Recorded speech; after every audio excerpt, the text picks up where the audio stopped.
Rain sweeps through, it also turns milder.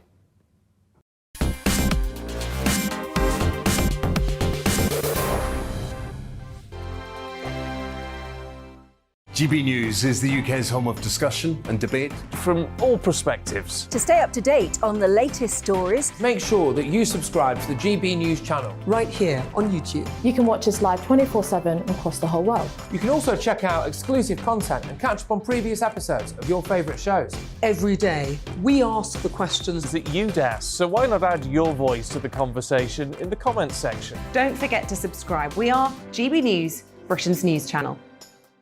Every night at 11 on GB News, we bring you the next day's stories the day before. Basically like time travel.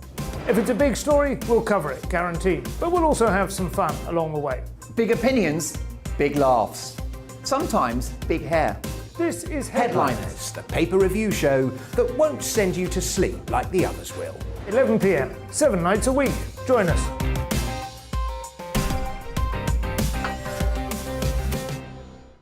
Hello there, I'm Eamon Holmes. And I'm Isabel Webster. And we hope you can join us for Breakfast with Eamon and Isabel. You make me laugh out loud, belly laugh. Is that important first thing in the morning? Yeah, absolutely. And there's me trying to be deadly serious.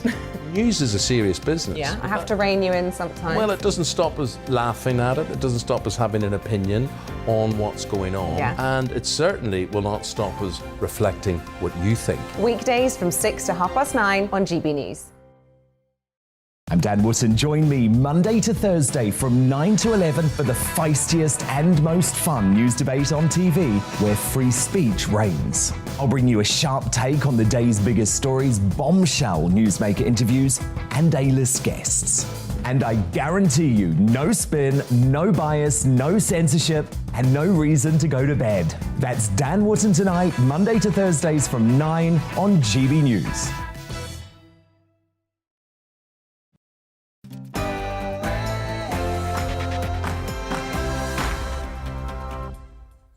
No spin, no bias, no censorship. I'm Dan Wootton. Tonight, Metropolitan Police Commissioner Dame Cressida Dick has stepped down despite insisting just this morning that she wouldn't, amid growing pressure from the public and politicians alike over a slew of controversies.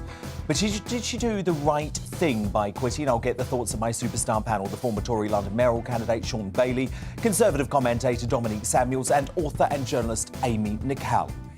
As Boris Johnson is ludicrously accused of shredding the UK's reputation by Sir John Major, I believe the former Tory PM's transformation into a mainstream media attack dog is one of the biggest tragedies of Ramonerism. I'll reveal why in my digest shortly. After catching COVID, Lawrence Fox caused a stir by announcing he was self-medicating with the controversial anti-parasitic drug ivermectin.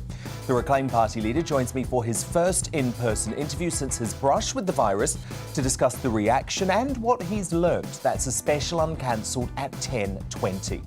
Is levelling up the most pressing issue since Brexit for disadvantaged communities? Jake Berry, the former minister for the Northern Powerhouse, says it's vitally important those in need take back control from Westminster, just as the UK did from the EU.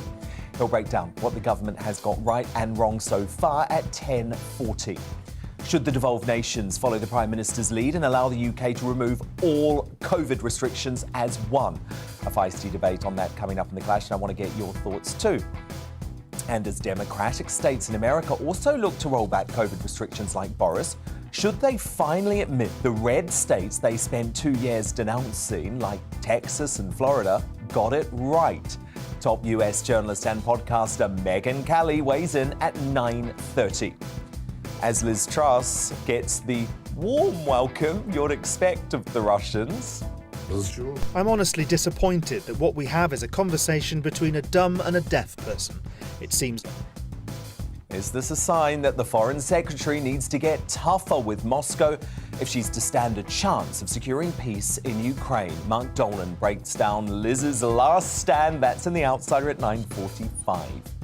Is there any justification whatsoever for footballer Kurt Zuma's teammate, Michael Antonio, to bring racism into his cat-kicking scandal? I say absolutely not. This is just a shameful playing of the race card, but I'll find out what my superstar panel thinks at 10. And how many people does it take to show David and Victoria's son, Brooklyn, how to make a sandwich? The answer may surprise you, given he's now the star of his own cooking show. It looks like such a delicate fish to cook as well. I know, do you know what I man. mean? All that and more coming up in the Media Buzz throughout the 10 hour. And I'll also bring you tomorrow's newspapers as soon as they land. Plus, stay up with us because just before the end of the show, the last Great Britain and Union Jackass of the week will be revealed. This is Dan Wootton Tonight. Let's go.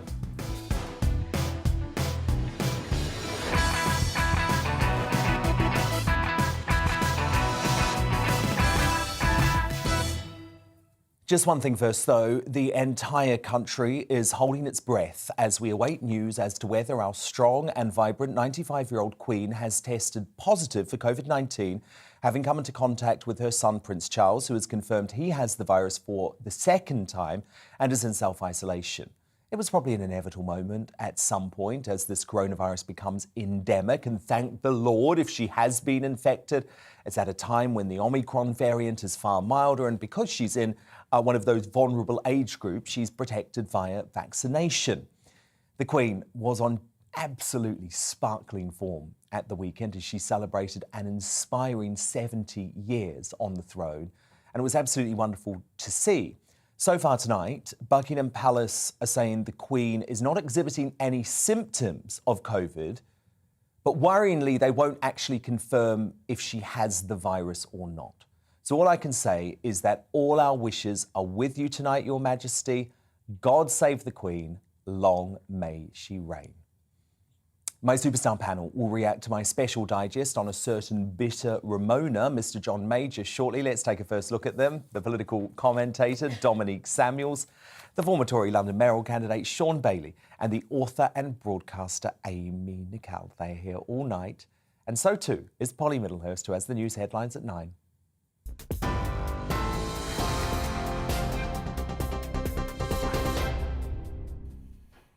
Dan, thank you. The top stories tonight. The Metropolitan Police Commissioner, Dame Cressida Dick, has resigned.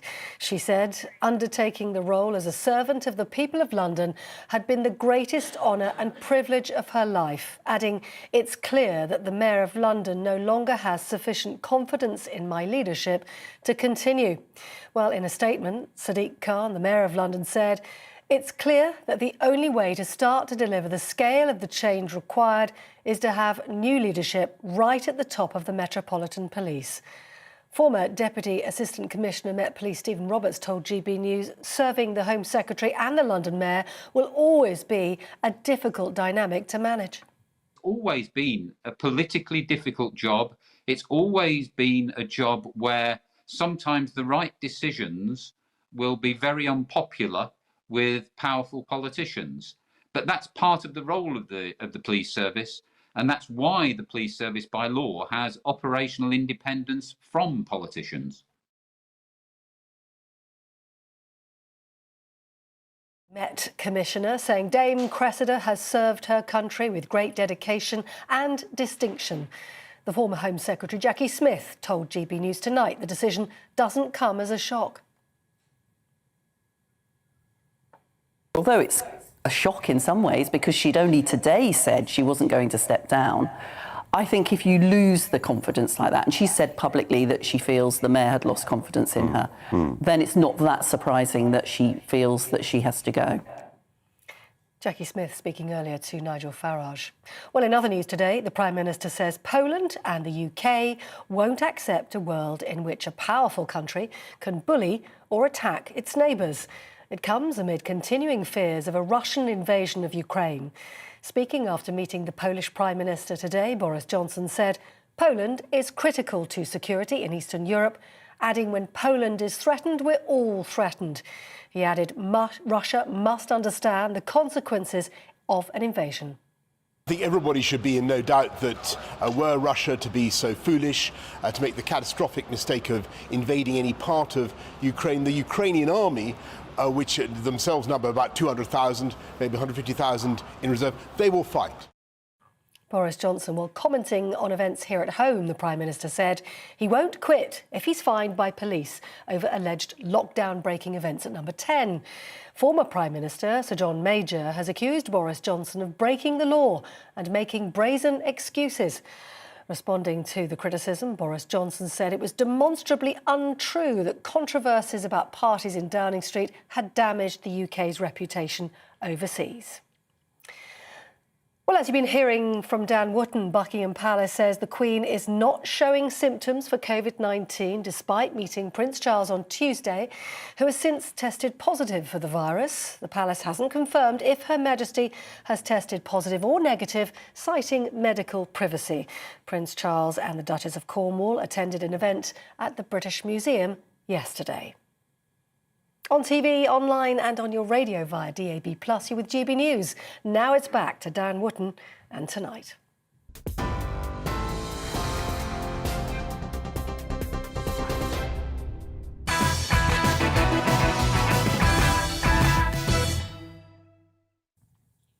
One of the tragedies of Remonerism is that its main proponents have so much bitterness running through their veins and seeping into their souls about the biggest democratic mandate in British history, that they lose all sense of perspective, all sense of democracy, and actually all sense of what's right.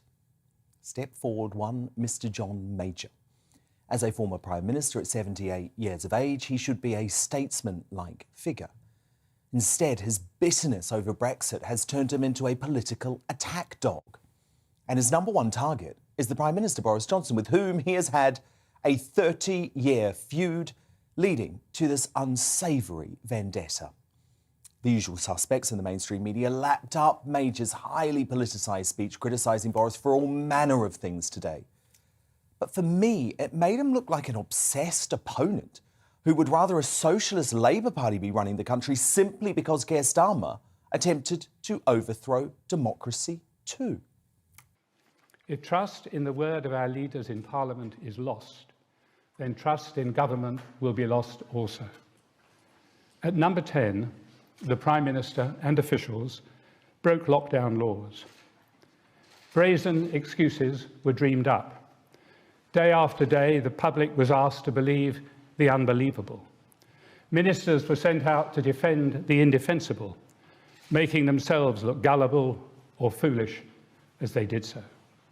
Collectively, this has made the government look distinctly shifty, which has consequences that go far beyond political unpopularity. What a sad spectacle.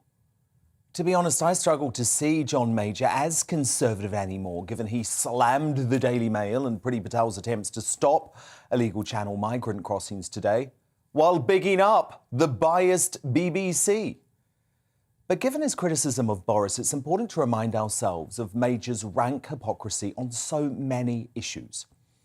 Of course, he infamously launched his Back to Basics campaign intent on restoring traditional values as PM, which was all slightly ironic given his own personal life included a famous 4-year affair in the 1980s with Edwina Currie that he hid from his wife.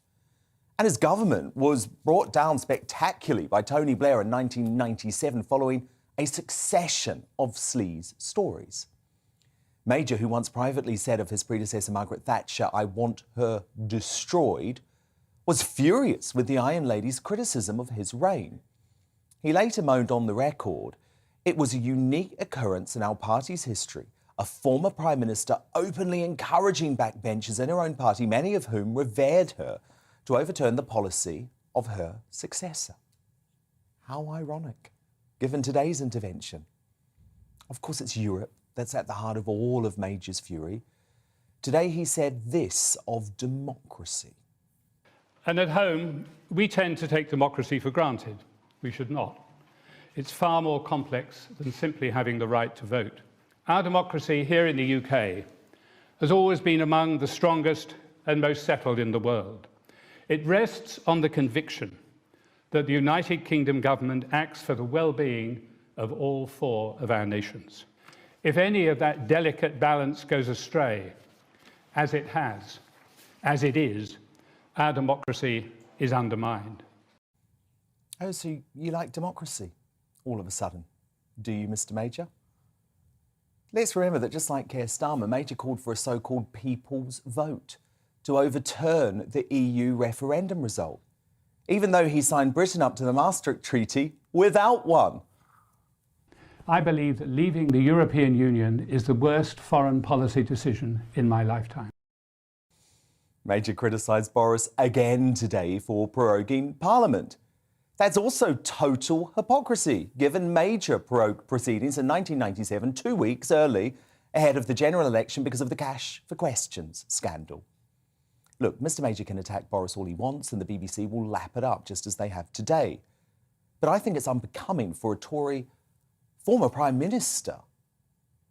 Let's be honest about what this is about. We all know it. Undermining Brexit. And we will never forget that. To respond now, my superstar panel, the political commentator and writer Dominique Samuels, the former Tory London mayoral candidate Sean Bailey, and the author and broadcaster Amy Nicol.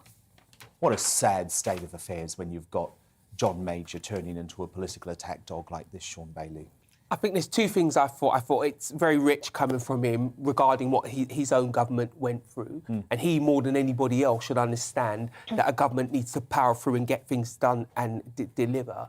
And also, as a Conservative myself, we must not build up this idea that our former Prime Ministers then come out and attack whichever Conservative government they like. It just sends a message to our younger campaigners that you're Tory until you're not, and then you just come out and attack. And if you're on the left and you feel like you can rely on ex-Tory Prime Ministers or ministers to be an ally because they have some kind of personal vendetta, the Tory party will struggle to do anything. And he needs to have a long, hard look at what loyalty means. He needs to have a longer, harder look at what democracy means. Absolutely, I completely agree. Dominique Samuels, I think it's really important that we point out to folk who might not be aware that Major has hated Boris Johnson ever since he was Prime Minister, and Johnson was, the correspondent over in Europe and in Brussels for the Daily Telegraph, writing lots of stories that Major didn't like because Johnson was a Eurosceptic journalist.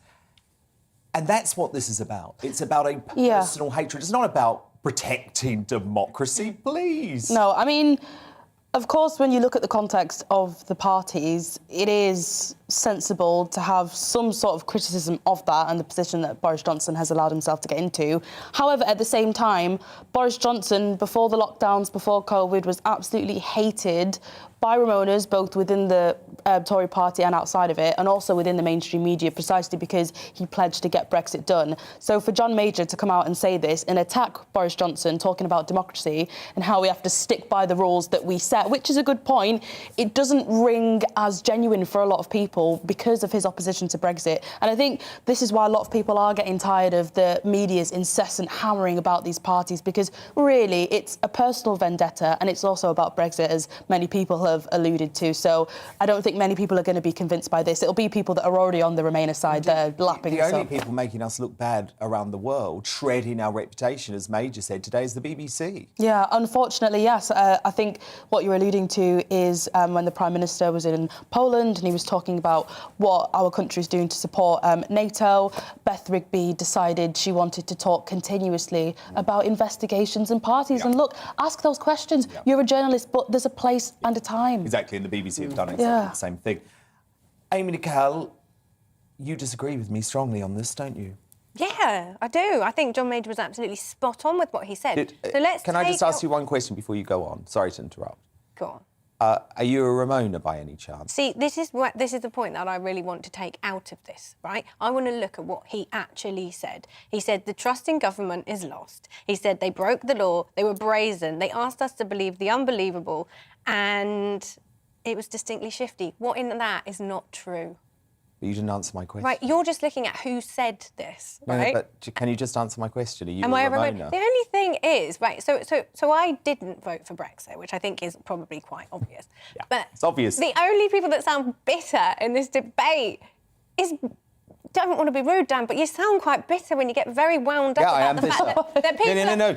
You're completely right. You're completely right. Amy, I am Brexit. so bitter about this. I am so bitter about it. We had a former Prime Minister who tried to subvert the biggest Democratic vote in British history, and he was trying to do it again today. I can forgive him for that, but I cannot forget, and the fact that he brought it up again today, damn right I'm bitter. I'm bitter with all of the people who tried to overturn it. Starmer too. Current Prime Minister who potentially broke the law. But he said... Is a bigger issue. Should a Prime Minister lose their job if they break the law? If they were caught speeding? If they were caught speaking, if they break the law, then they have broken the ministerial code and they need to leave if a Prime Minister office. was caught speeding, they should lose their job. I think they probably should, but that is kind of not what we're talking about anyway. Well, it's the same level of crime. And I don't get me wrong. It's the same level of crime. I understand the... Yeah, in legal terms, yeah. Dominique, I understand the hypocrisy, by the way, and I'm not defending Partygate, but is this not just overreach here? It is, and to be honest, it has been blown up by the media, which is why people like John Major feel so comfortable attacking the PM on this, when really, the Partygate, they're entry-level crimes, and you probably find about 100 quid, so why is it even taking this long? I think he feels comfortable saying what he said because it's the sentiment of the nation at the moment. It's how most people feel. Oh, is it? I think you're forgetting, you are absolutely forgetting that. I know it's such a cliche thing that people are saying all the time, but on the days of those parties, people were not attending their families' funerals. I get that, Amy. We've discussed it infinitum, and I agree, but come on, we've got to move on. Stop trying to Sean, take I just away want to have one quick word about the Queen. Look, obviously, you know I'm the opposite of a COVID hysteric, and I don't want to be hysterical about that. At the same time, this is our head of state. She is 95 years old. She is frail. Do you think we should be concerned this evening? Look, if she's got COVID, of course we can be concerned. We should be concerned. But of course she'll be receiving the best care. And as a nation, we have prepared ourselves. We've had the jabs. We know what we're doing going forward. So hopefully she's in very good condition, if she has it or not. And I mean, she's probably the healthiest 95-year-old on the planet. She has the best care. I think she'll be fine. The last time we saw her, she looked like she was full of beans. She should be fine. And the Queen Mother lived till she was 102. I know. There you go. I know. And, you know, I'm always saying it. We need this Queen to go on for decades, not years, decades. We need her. We Dominique Samuel, Sean Bailey, Amy Nicole, thank you so much. My superstar panel are here all night. But coming up, as Democratic states in America begin to roll back their COVID regulations, is it time that they and the world admitted freedom-loving red states like Texas and Florida got it right all along? I'll put that question to my superstar US journalist friend Megan Kelly at 9:30. But up next, is it time the devolved nations follow Boris Johnson and scrap restrictions, finally uniting the kingdom on COVID? Get ready for a feisty debate on that in The Clash next. But of course, your opinion, most important to me. So you can email me tonight on this, especially, by the way, if you're from Wales, if you're from Scotland, if you're from Northern Ireland and you don't know how to cope with the fact that your leaders won't set you free. dan@gbnews.uk, or you can tweet me using the handle @gbnews. We've got our poll running there right now to go and vote. I'll bring you the results straight after the break. Hello again, I'm Aidan McGibbon. Clear and frosty overnight for most of us, but if you can bear the chill, first thing Friday, a sunny sunrise to look forward to, and then a fine Friday for the vast majority. We've seen low pressure bring strong winds and showers to the northern half of the UK during Thursday. That's now moving into the North Sea, but still, tides or isobars along the North Sea coast will lead to blustery conditions for the North Sea coast overnight. Perhaps even some local gales in exposed locations. But away from that, clear skies for the vast majority, some cloud and showers continuing in western parts, but otherwise under clear skies with light winds, temperatures dipping to 0 to -3 in many places, as low as -5 to -10 for some sheltered parts of snow-covered Scotland. Into the start of Friday then, beautiful sunny skies first thing, and despite the chill, well, temperatures will be rising through the morning, and actually eastern parts of England keep the sunshine well into the afternoon. Cloudier skies turning up elsewhere, 1 or 2 showers for northern England, southern Scotland, and temperatures rising to 7 to 9 Celsius up and down the country. Then a change on the way for Friday evening. Wet and windy weather pushes into Northern Ireland and much of Scotland. Hill snow for a time for central Scotland before milder air sweeps in. Also some flakes of snow over the Pennines. Northern England, West Wales seeing the wet weather turn up by the early hours of Saturday. With the cloud advancing and with the wind picking up, most places are frost-free as we start off the weekend, but 0 degrees possible in East Anglia and the southeast. Then for Saturday, a 3-way split. Showers for much of Scotland and Northern Ireland. Blustery conditions here. Wet and windy for Northern England. Much of Wales with some heavy rain, especially over the higher ground. Drier to the south and southeast before it turns wet and windy here during Sunday. But as the wind and rain sweeps through, it also turns milder.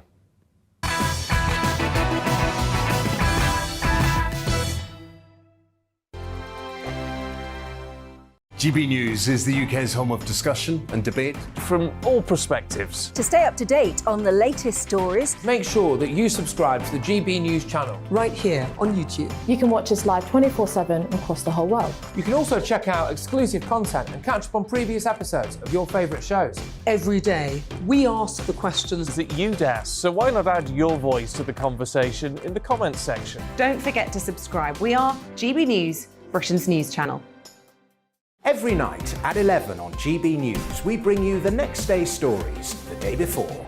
Basically like time travel. If it's a big story, we'll cover it, guaranteed. But we'll also have some fun along the way. Big opinions, big laughs. Sometimes big hair. This is Headliners, the paper review show that won't send you to sleep like the others will. 11 p.m, 7 nights a week. Join us.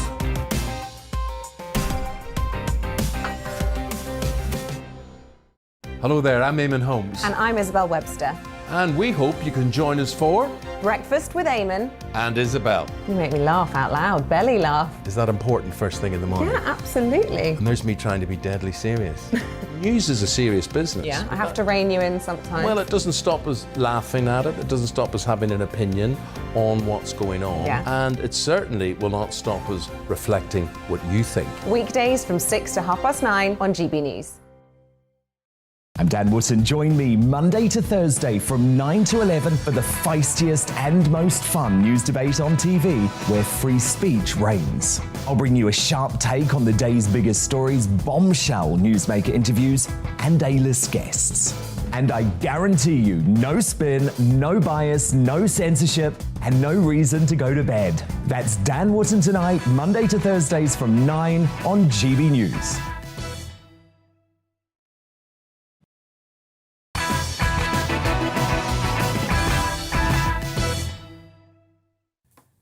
We've got quite a show for you tonight on a big day of breaking news. Megyn Kelly, Mark Dolan and Lawrence Fox all on the way, but time now for the clash. Yesterday, Boris Johnson made the triumphant announcement in the House of Commons that the end is in sight. All COVID restrictions in England, they're going to go this month, almost certainly. But the news for freedom lovers remains bad in the rest of the Union, with folk in Scotland, Wales and Northern Ireland remaining muzzled. Things are looking slightly more promising in Northern Ireland, as following the shock resignation of the First Minister Paul Givan, the Health Minister Robin Swan has been seeking legal advice about how to get rid of the remaining restrictions. However, of course, Mad Dog Mark Drakeford in Wales, who has just tested positive for COVID, by the way, and scheming Nicola Sturgeon in Scotland are doubling down on their draconian restrictions, including compulsory face coverings and the use of vaccine passports. When protective measures that have helped stem transmission are lifted, cases may start to rise again, exacerbating the already significant pressure on the NHS. This is why Cabinet took the decision this morning to retain for at least a further 3 weeks the current baseline measures. Well, we've always taken a different approach in Wales, one that does things step by step, in line with the science. We're a government that doesn't need to grab headlines to distract attention from the difficulties that we would be in if we were in the same position as the Government of England. So do the devolved leaders need to follow Boris Johnson and allow the UK to remove all COVID restrictions together? Get in touch, Dan at gbnews.uk, or tweet me at gbnews. We've got our poll running on Twitter right now too. I'll bring you the results very shortly. But to help you make your decision, I have the Scottish writer and campaigner James Melville and the virologist from the John Innes Centre, Professor George Lomonosov. Thank you so much for being here, both of you.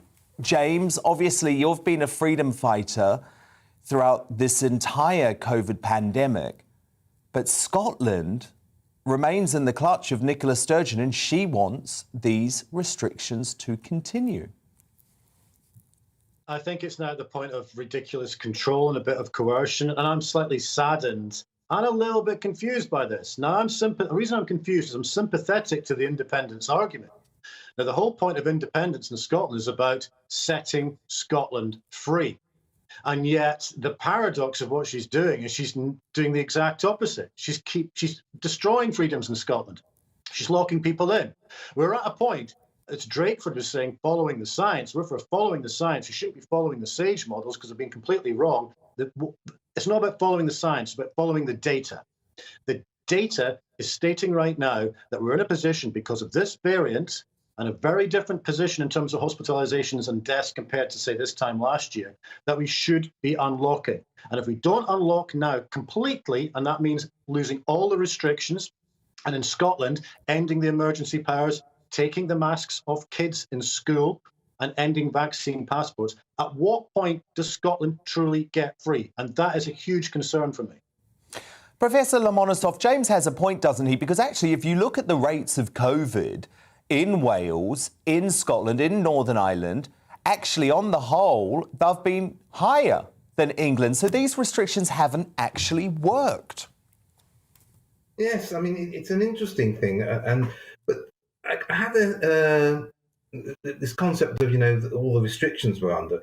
I actually find that from a day-to-day life, they're actually extremely mild. And I'd point out that the plan in England is maybe to remove them in 2 weeks' time. And from that clip from Nicola Sturgeon, it was in 3 weeks' time. So they're actually rather similar. And I don't know, I don't live in Scotland,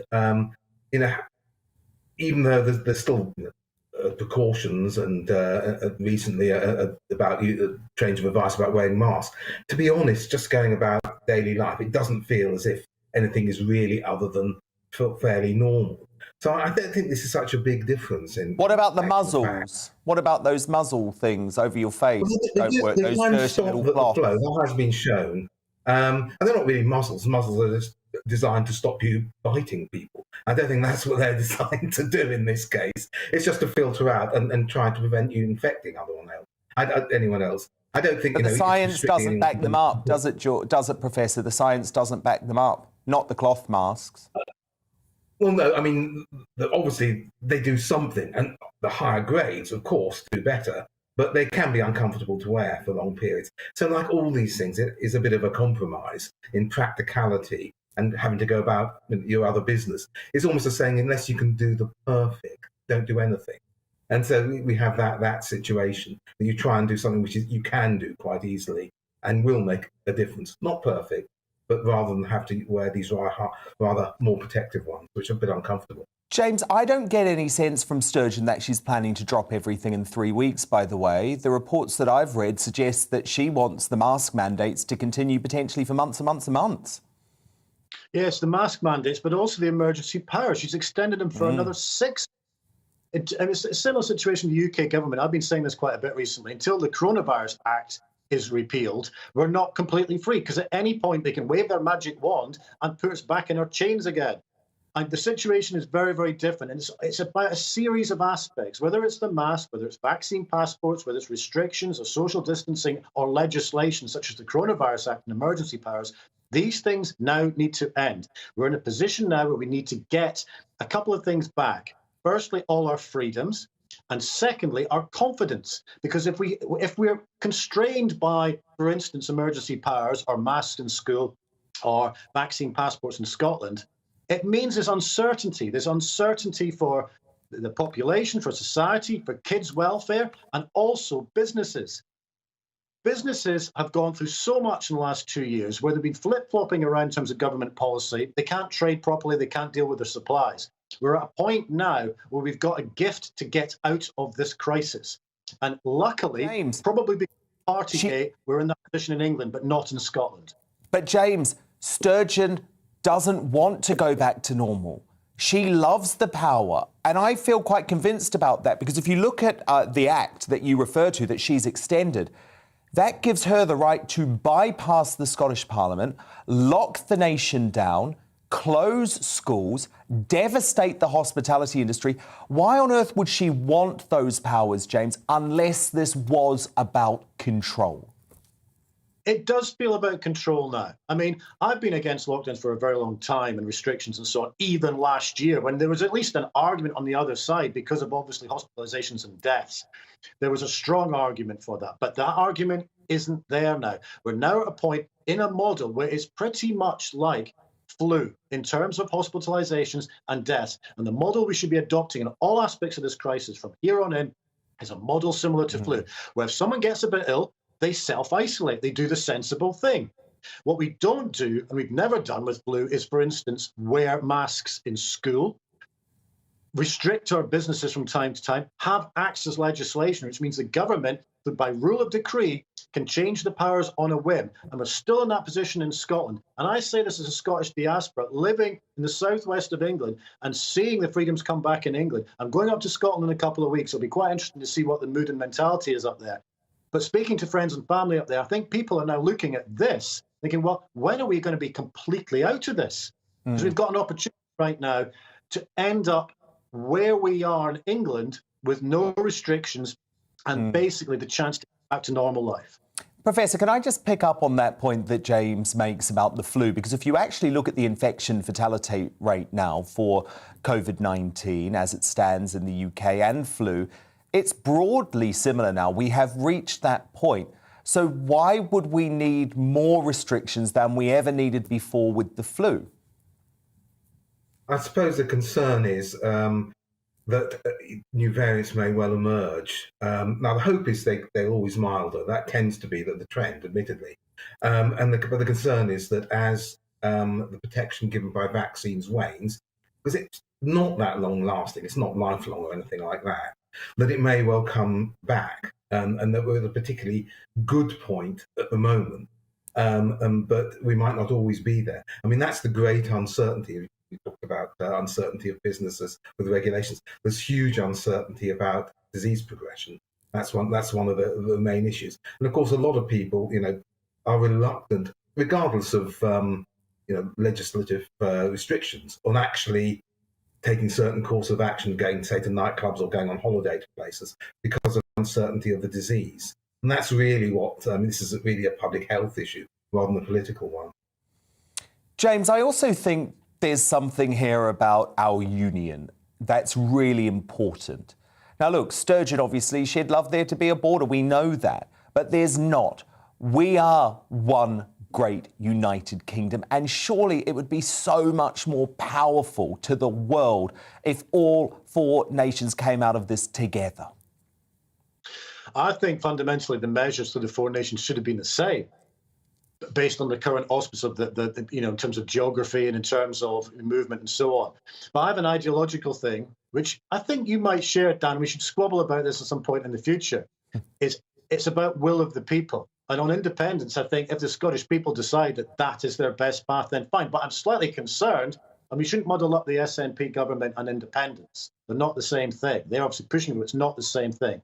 And so I'm slightly concerned that the model of the SNP government is to say, cry freedom for Scotland as an ideology away from the rest of the UK, but they're not giving the Scottish citizens their freedom right now. And if they can't give it right now, considering where we are with the variant, when are they going to do that?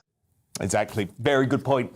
Freedom fighter James Melville, thank you so much. And thank you too to the John Innes Centre Professor George Lamonitor. Welcome. So who do you agree with? Alison on Twitter says, Drakeford and Sturgeon only want to stay relevant. It's nothing to do with COVID. They certainly love their publicity, don't they? They love that big press conference moment. Becky via Twitter. As we all know, Sturgeon eventually follows Boris Johnson, albeit weeks later, kicking and screaming. We need to get rid of the scourge of devolved Holyrood. It has failed Scotland miserably. Well, I agree, and I blame Tony Blair for that, by the way. But Sue on email says, my relatives who live in Wales are very happy with how Mark Drakeford has handled the COVID crisis. Your verdict is now in. 91% of you agree that the devolved leaders should remove all restrictions when England does. Just 9% of you think Scotland, Wales and Northern Ireland should go their own way.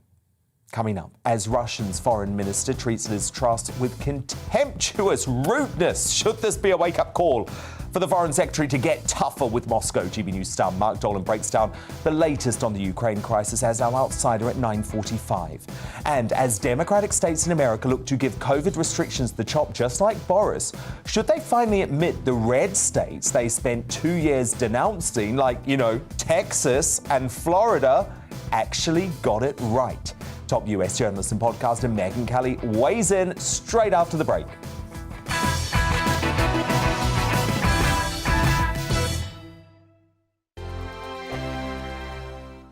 GB News is the UK's home of discussion and debate from all perspectives. To stay up to date on the latest stories, make sure that you subscribe to the GB News channel right here on YouTube. You can watch us live 24/7 across the whole world. You can also check out exclusive content and catch up on previous episodes of your favourite shows. Every day, we ask the questions that you'd ask, so why not add your voice to the conversation in the comments section? Don't forget to subscribe. We are GB News, Britain's news channel. Every night at 11 on GB News, we bring you the next day's stories the day before. Basically like time travel. If it's a big story, we'll cover it, guaranteed. But we'll also have some fun along the way. Big opinions, big laughs. Sometimes big hair. This is Headliners, the paper review show that won't send you to sleep like the others will. 11 p.m, 7 nights a week. Join us.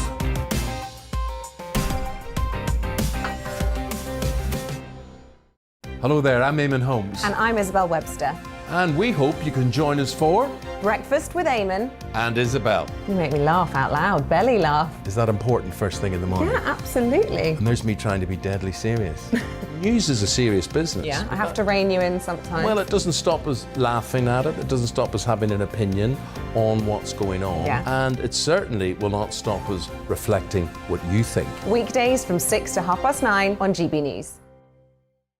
I'm Dan Wootton. Join me Monday to Thursday from 9 to 11 for the feistiest and most fun news debate on TV, where free speech reigns. I'll bring you a sharp take on the day's biggest stories, bombshell newsmaker interviews, and A-list guests. And I guarantee you, no spin, no bias, no censorship, and no reason to go to bed. That's Dan Wootton tonight, Monday to Thursdays from 9 on GB News.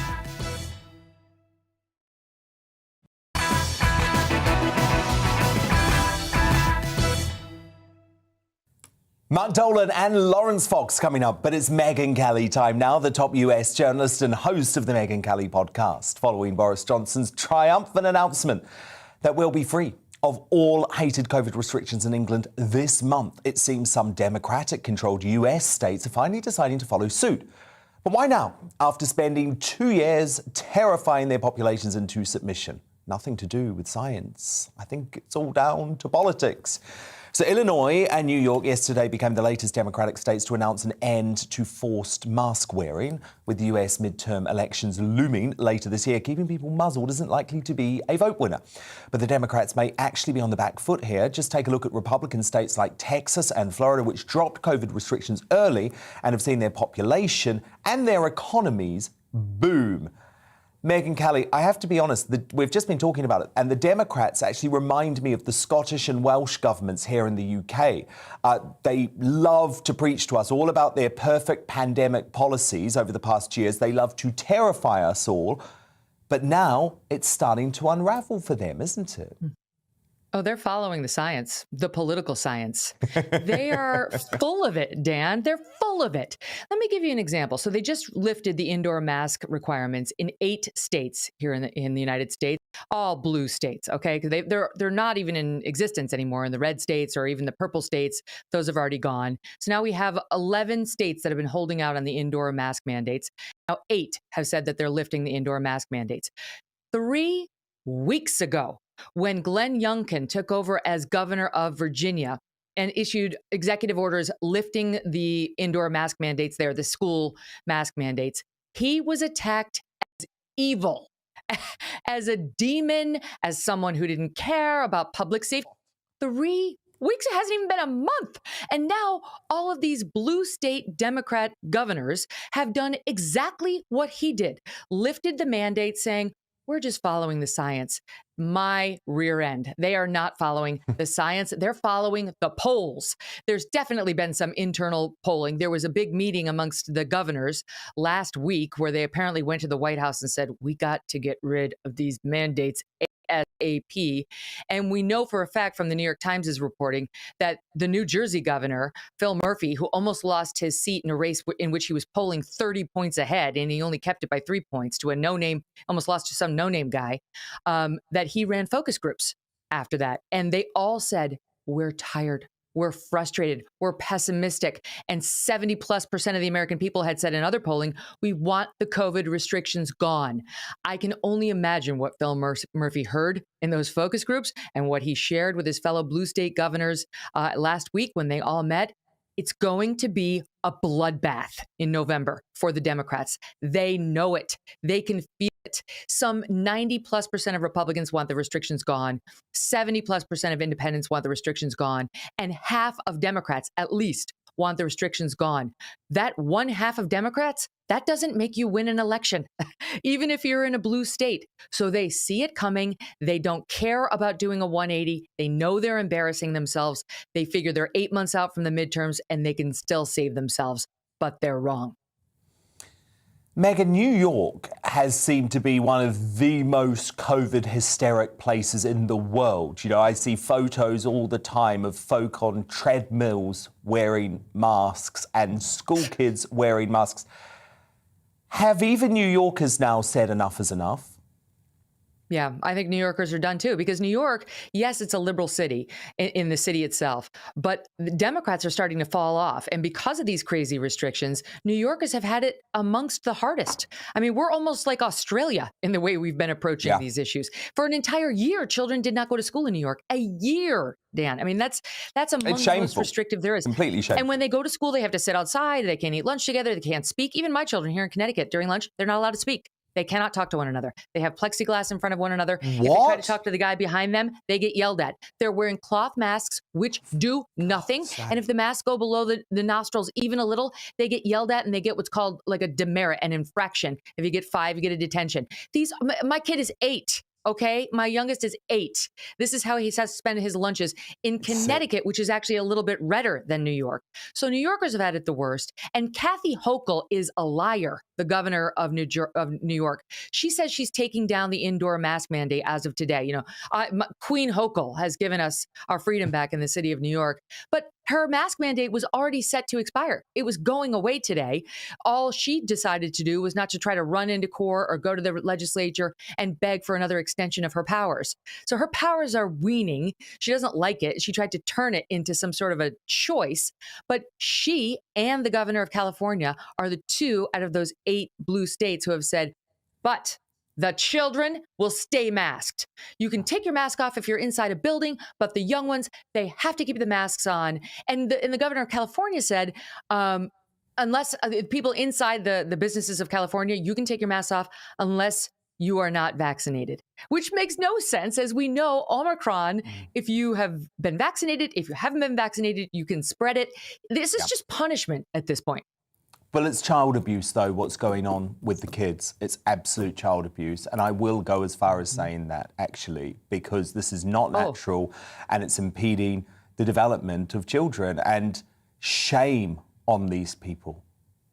Oh, Dan, we had parents now in Naperville, Illinois, a little suburb outside of Chicago. Parents went to a meeting there because a court struck down the Illinois mask mandate for schools. But this school district said, we're not listening. We're masking our kids. We don't care what the judge says. And the parents showed up at this school board meeting in tears. There was a father in tears saying, my daughter, she has speech issues. She's got developmental delays. She was so excited when she saw that court order saying, I'm going to be able to see my friends smile. My friends, they're going to be able to understand me again. And he said, I will never forgive myself for not fighting harder for her. It's been so hard on these children. And yet you have the CDC, Rochelle Walensky, our top health official here running the CDC, saying, and I quote, we have seen outbreaks in communities without mask mandates, so we can't take away the mask mandates. That's not true. She's basing that off of a study that came out of Arizona, which has been debunked.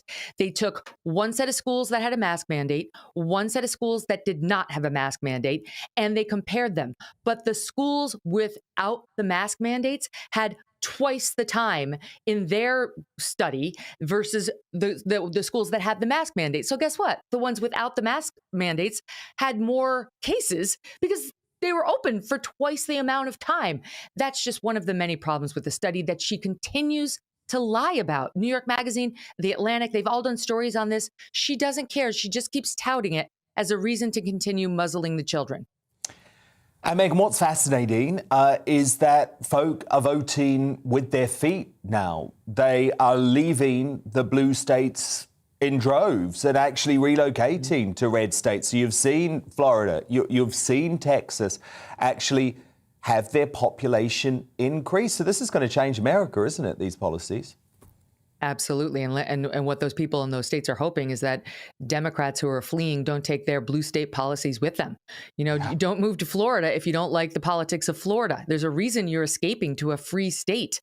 But the other thing about the red states that have been open, you know, they haven't been living by these mandates, is they're doing better for the most part economically.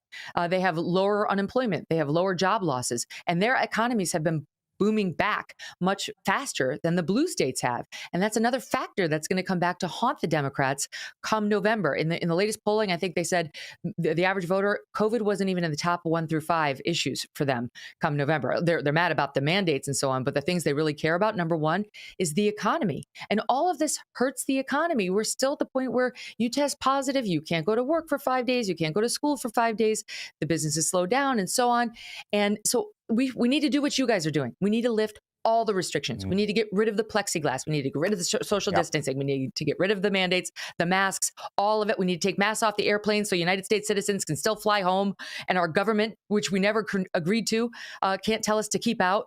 And we need to go back to normal because we're there. This is an endemic. That's it. And I think history will judge Texas and Florida in particular very well, actually, in terms of how to go early and lead folk out of this madness. And let me tell you, Megan, I'm going to the US next month. No way will I be going to California or New York or anywhere like that. I'm going to Texas because I want to go to a state where you can live freely, and I cannot wait. Megyn Kelly, thank you so much. You're going to love it. I don't blame you, Dan. I can't wait. Top US journalist, host of the Megyn Kelly Show, available on Sirius XM in the US, as well as on YouTube, and a podcast, by the way, for international fans. Megan, thank you so much. Speak soon. Thanks, Dan. Coming up is the breaking news tonight. Met Police Chief Cressida Dick has stepped down after a slew of scandals. Was she right to do so? And how much blame should London Mayor Sadiq Khan shoulder for failures at Scotland Yard? I'll debate with my superstar panel in the Media Buzz at 10, where I'll also bring you the first of tomorrow's newspapers hot off the press. Also, should Liz Truss stick it to the Russians after they were just plain rude to her? Mark Dolan is in from the cold as our outsider straight after the break.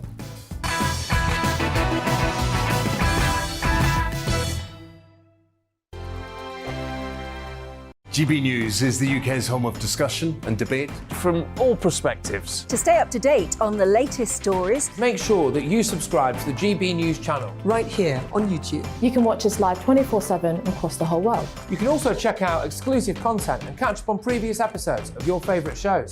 Every day, we ask the questions that you'd ask, so why not add your voice to the conversation in the comments section? Don't forget to subscribe. We are GB News, Britain's news channel. Every night at 11 on GB News, we bring you the next day's stories the day before.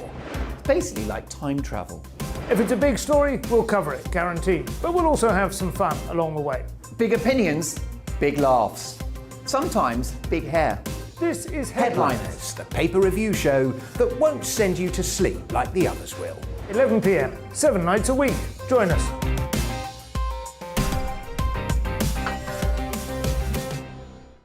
Hello there, I'm Eamon Holmes. And I'm Isabel Webster. And we hope you can join us for Breakfast with Eamon. And Isabel. You make me laugh out loud, belly laugh. Is that important first thing in the morning? Yeah, absolutely. And there's me trying to be deadly serious. News is a serious business. Yeah, I have to rein you in sometimes. Well, it doesn't stop us laughing at it. It doesn't stop us having an opinion on what's going on. Yeah. And it certainly will not stop us reflecting what you think. Weekdays from 6 to 9:30 on GB News. I'm Dan Wootton. Join me Monday to Thursday from 9 to 11 for the feistiest and most fun news debate on TV, where free speech reigns. I'll bring you a sharp take on the day's biggest stories, bombshell newsmaker interviews, and A-list guests. And I guarantee you, no spin, no bias, no censorship, and no reason to go to bed. That's Dan Wootton tonight, Monday to Thursdays from 9 on GB News.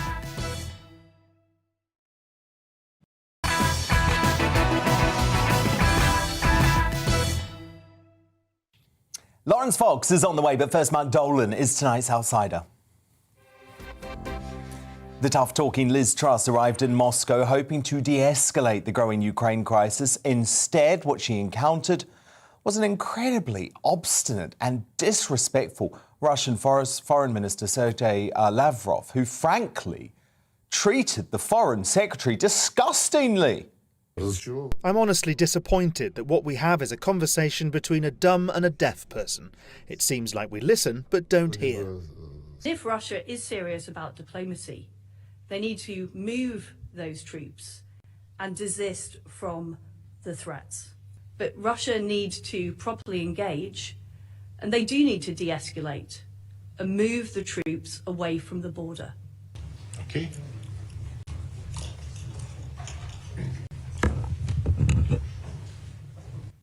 Oh, what a nasty piece of work that bloke is. Despite her rude counterpart's churlish comments, Truss still hopes that putting Russia on the UK's toughest sanctions regime will be enough to halt Putin's tanks at the borders. Prime Minister Boris Johnson is himself on a whistle-stop diplomatic tour of Europe today after meeting with NATO General Secretary Jens Stoltenberg in Brussels before flying to Warsaw to meet with the Polish President Andrzej Duda. Boris again warned Putin that an invasion of Ukraine would be a bloody mistake. I think everybody should be in no doubt that were Russia to be so foolish to make the catastrophic mistake of invading any part of Ukraine, the Ukrainian army, which themselves number about 200,000, maybe 150,000 in reserve, they will fight. And there will be bloodshed. And I think everybody in Russia must understand that. And it will not be easy. Mark Dolan, I mean, my goodness. Firstly, you look spectacular. Wow, you've dressed up for me tonight, Mark. Lovely stuff. I'm on Dan Wootton tonight. Listen, Dan, I'm actually in central London at the Broadcast Media Awards, and I am flying the flag for GB News because you know that we have an amazing growing army of loyal viewers who want a different angle, they want balance, they want entertainment, and they've got it in spades at GB News. I can't imagine, though, Mark, we're that loved at the Broadcast Awards. I imagine there'll be a few tomatoes thrown at you. You know, that's the heart of Loveyville, Mark, you know? The London liberal media elite out in force, quaffing their champagne, eating their vegan starters, you know, their quinoa mains. But look, thank you, Mark. Well, I'm glad that you're doing it so I don't have to. But look, Mark, what revolting treatment by Sergei Lavrov today. He's just a thug, isn't he? He is just a thug. And I thought Liz Truss held her own. Yes, he's a complete ignoramus. He's actually been loathed by various US administrations. Hilariously, he's known as, for 10 years, Russia's greatest diplomat. Well, he hasn't been very diplomatic in the last 24 hours. And that's because he's like a bear with a sore head. The bottom line is the United Kingdom have the cojones in the form of Liz Truss to stand up to Russia, to send 1,000 troops to the area, to offer support to Poland, and to say to Ukraine, we want you to come into NATO and join the civilized world. We've seen sellouts from Germany and France. You know, Macron, who is the ultimate coward, is trying to pitch the idea of what he's calling the Finlandization of Ukraine, in which they should be neutral and neither take NATO or any other supernatural military force. The bottom line is that the Ukraine want to join the West, and they are very welcome. I'm not worried about this saber rattling. I think Liz Truss should be flattered because clearly she's touched a raw nerve, and I think she acquitted herself very well on the international stage. Mark, I agree with you, though. You're very clear. We should stop appeasing Russia just like we should stop appeasing China. Well, this is it. And of course, China is a greater foe for a number of economic and military reasons. But it's important as a test case that we're firm with Putin. I think that, unfortunately, there's been a theme of surrender from the West since that pathetic Allied withdrawal from Afghanistan, which was a white flag to terrorists and rogue states around the world. And of course, that all happened on the watch of possibly the worst president in recent memory, in living memory, Joe Biden, Sleepy Joe. So, you know, we don't have the best partners in Washington at the moment. And we know, for example, that the Europeans, particularly Macron and the Germans, are very in hoc to Russia. The Germans need Russian gas, and the Germans are going to approve this special Nord Stream 2, which is a pipeline which would give them energy for years to come. So they're very compromised. So it's up to Britain to show a stand on a global stage. You know, the Russians are bullies. In the end, Russia is a small country. They're a small economy. Yes, they've got 100,000 troops on the ground. The bottom line is Ukraine is twice the size of Germany. They also have people and a military that will fight to defend their country.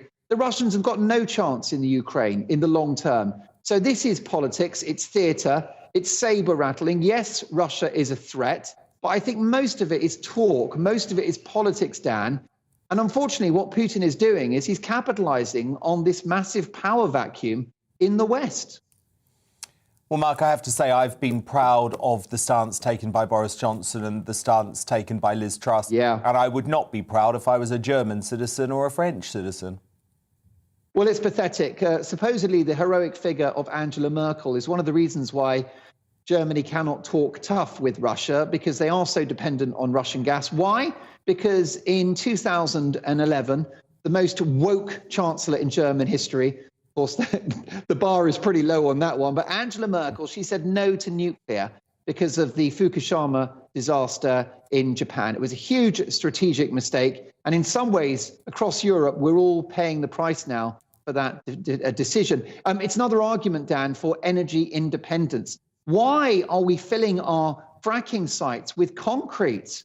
We should drill, baby, drill. I can't understand why Britain is not pursuing oil. We've got 50 years worth of coal, and we've got shale gas. I'm mystified as to why we're obsessed with drill, baby, and Putin's drill. Gas.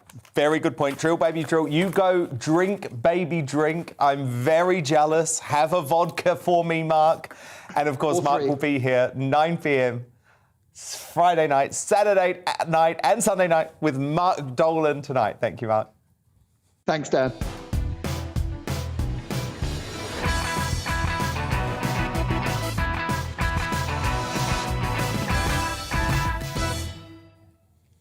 This is Dan Wootton tonight. It's 10 p.m. and breaking tonight. Met Police Chief Dame Cressida Dick has stepped down following a string of controversies ranging from the horrific murder of Sarah Everard by a then serving officer to the unnecessary prolonging of Partygate. Just this morning, she insisted she wouldn't go. But has she made the right choice? Well, was it really a choice? Come on now. I'll get the verdict off my panel. The former Tory London mayoral candidate Sean Bailey, Conservative commentator Dominique Samuelson, author and journalist Amy Nicol next. Plus, we'll see how the papers cover the stories we bring you tomorrow's newspaper front pages, hot off the press. Some good headlines already, let me tell you. After catching COVID, Lawrence Fox caused a stir by announcing he was self-medicating with the controversial anti-parasitic drug ivermectin. The Reclaim Party leader joins me for his first in-person interview since his brush with the virus to discuss the reaction and what he's learned. Don't miss that in Uncancelled today at 10:20. Is levelling up the most pressing issue since Brexit for disadvantaged communities? Jake Berry, the former minister for the Northern Powerhouse, says it's vitally important that the North take back control from Westminster, and he might be the only man for the job. Don't miss him at 10:40. Is there any justification whatsoever for footballer Kurt Zuma's teammate Michail Antonio to bring racism into his cat torture scandal? Look, I didn't think this vile man and his allies could sink any further, but in playing the race card, they just might have. We'll debate that in the Media Buzz at 10:30. Plus, will this monster movie save cinemas from extinction? Oh, yes. I'm very excited about this. Did you see that? It's the new Jurassic Park film reuniting the original 1990s cast for the first time in almost 30 years. Much more of that soon.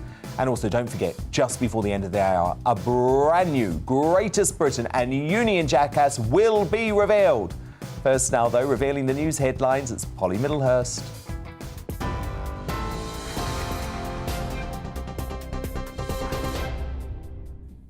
Thanks, Dan. Your top stories tonight. The Metropolitan Police Commissioner, Dame Cressida Dick, has resigned. She says she'll stay on for the next few weeks until she is replaced.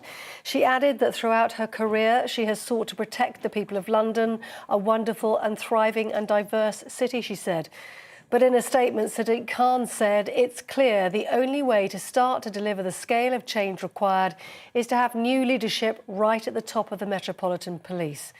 Addressing the public, Dame Cressida said the role had been the greatest honour and privilege of her life.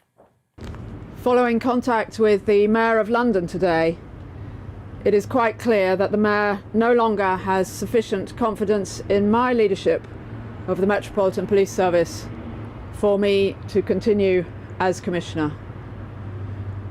He has left me no choice but to step aside.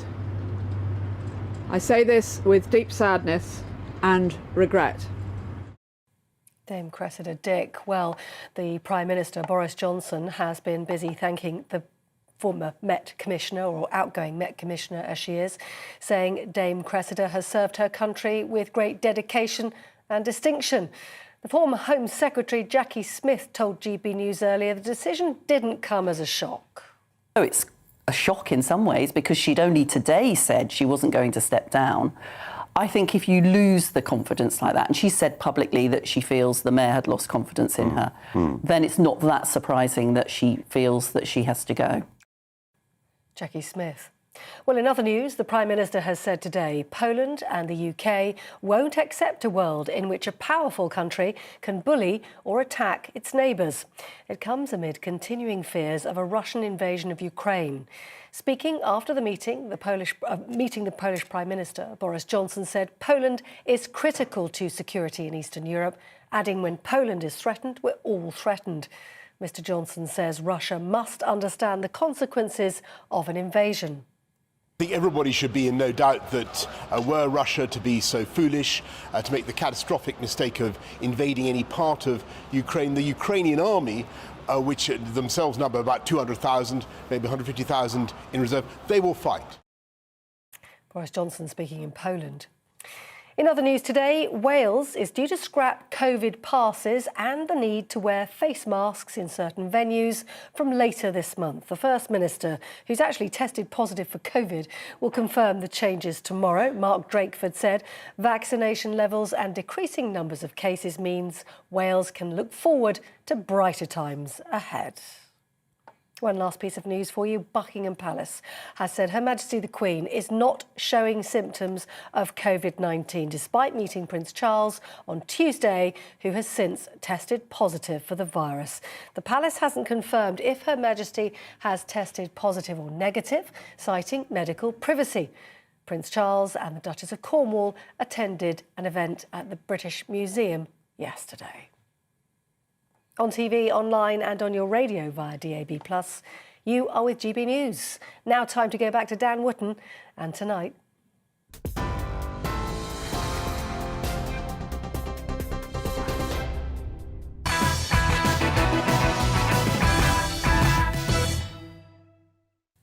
Tomorrow's News Tonight now on Our Media Buzz. First look at the front pages hot off the press, and of course it's a very busy news day, but The Independent has led with the breaking news we'll be tackling shortly. Met Police Chief quits after a series of scandals, and the Metro gone with the same story, different headline. I like this one. Cressida ditched. My superstar panel. Back with me now, the political commentator and writer Dominique Samuels, the former Tory London mayoral candidate Sean Bailey, and the author and broadcaster Amy Nicol.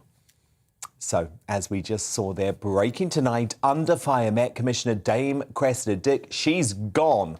The first female head of Scotland Yard made the shock announcement this evening despite defiantly defending her position at 1 p.m. this afternoon.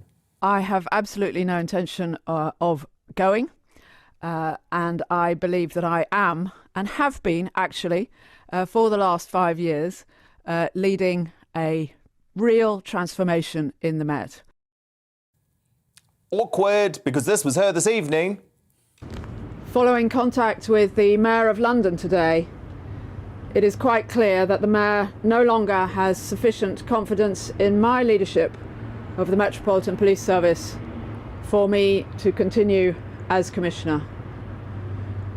He has left me no choice but to step aside. I say this with deep sadness and regret. What a difference 7 hours can make. Dick has led Britain's biggest police force since 2017, but her Scotland Yard has been dogged by a string of controversies during her tenure.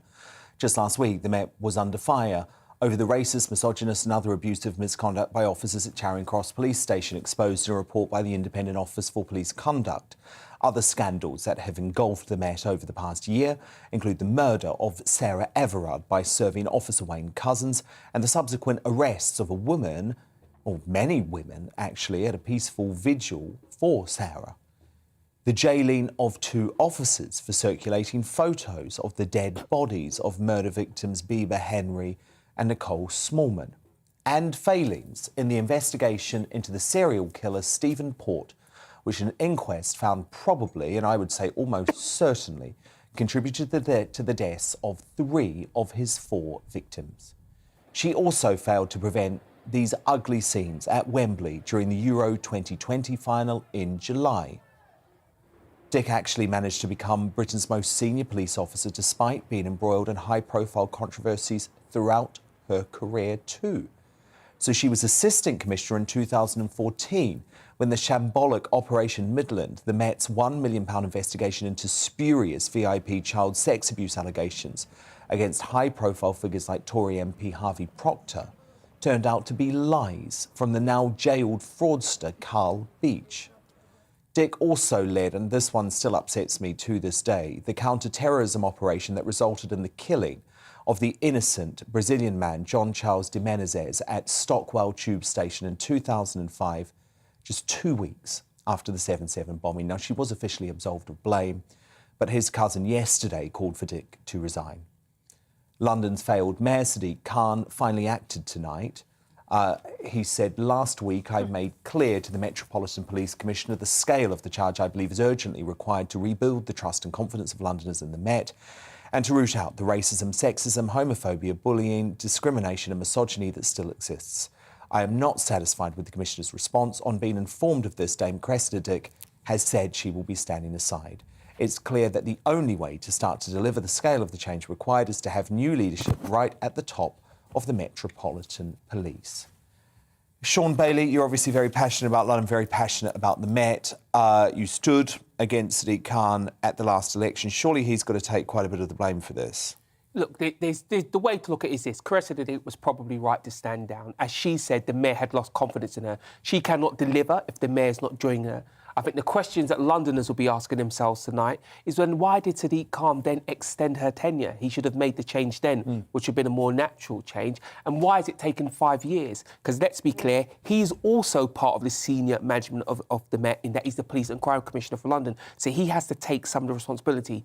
It'd be interesting to see what Cressida Dick says in the coming months and years. Was she supported? Now, was all the failings with her? Probably not. I'd argue that the Mayor could do much more. But let's be clear, this is a shock to the Met. It will have an effect on the Met because your average copper is a good person, man or woman, who joins to help. At the top of the Met, we do need to see the pace of change sped up, and it'd be interesting to see how Sadiq Khan now supports the morale of the Met Police and also takes some of the responsibility. If he does not take some of the responsibility, if he hangs it all on Cressida Dick, that's how we know he is not up to the job. Well, this is Sadiq Khan. Of course he's not going to take any of Well, it. let's give him the benefit of the doubt. Let's see what he does. Amy Nicole? I think that Sadiq's done a long overdue thing today. I think it's interesting when you say that these are men and women who just sign up because they want to do good, when it's like been documented that we have a massive problem of institutional sexism, racism, homophobia within the Met Police. A tiny percentage of officers. No, I think we really need to percentage. stop with this few bad apples narrative, because it's not going to fly Okay, so you anymore. want to slam the police, do you? I think that we have The police to... are bad, are we they, really Amy? have to Defund them, do you say? I think they are. They're quite well documented, pretty bad at the moment. God. And my fear is, although it's brilliant that Cressida has finally left after this absolute... I mean, she shouldn't have been there after what happened with Jean-Claude Menendez. That was in 2005. Yeah. Since then, it has been endless faults, a portfolio of errors, which just absolutely buffeted me. Even this week, with the footballer and the cat, the Met Police will not be investigating. No, of course they won't. Every single thing that they interact with is the wrong decision. But my fear is that when she does go, well, she's going, that the institutional problems will be left behind. So we really need to see change from the top. We need to see it go throughout.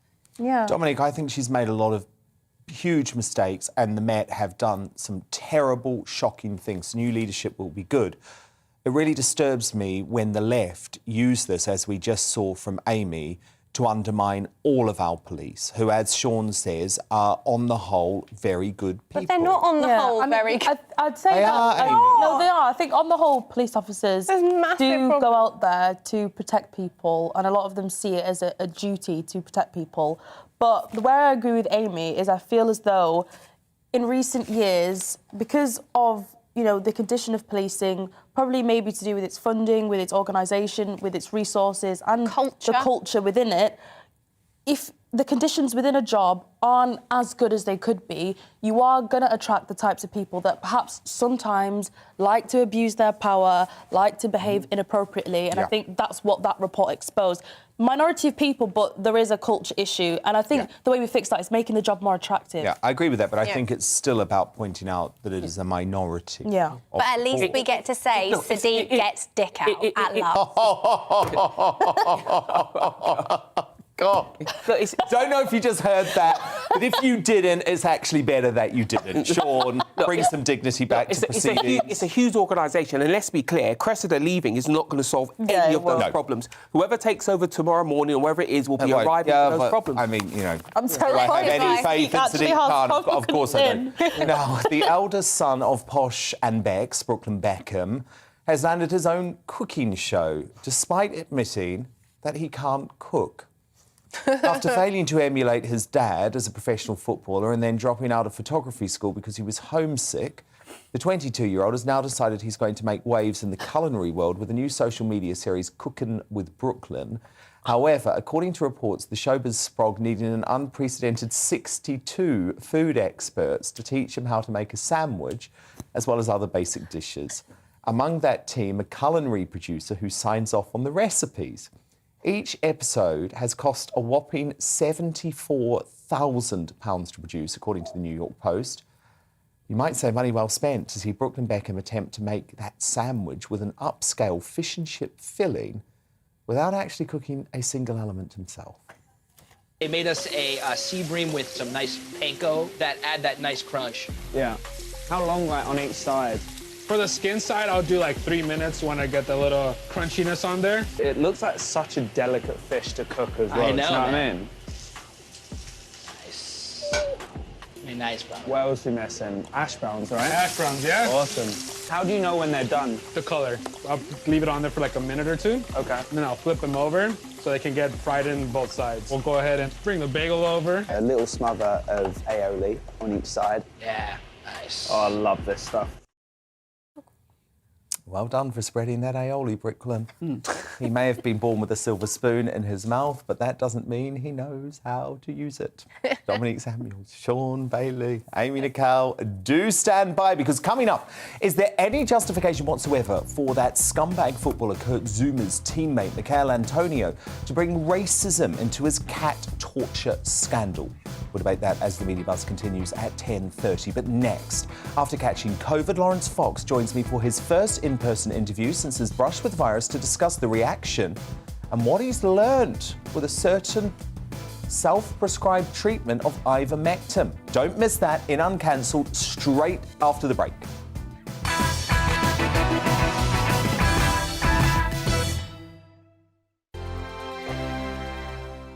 GB News is the UK's home of discussion and debate from all perspectives. To stay up to date on the latest stories, make sure that you subscribe to the GB News channel right here on YouTube. You can watch us live 24/7 across the whole world. You can also check out exclusive content and catch up on previous episodes of your favourite shows.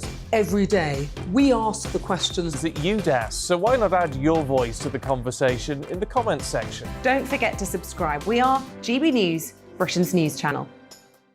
Every night at 11 on GB News, we bring you the next day's stories the day before. It's basically like time travel. If it's a big story, we'll cover it, guaranteed. But we'll also have some fun along the way. Big opinions, big laughs. Sometimes big hair. This is Headliners, the paper review show that won't send you to sleep like the others will. 11 p.m, 7 nights a week. Join us.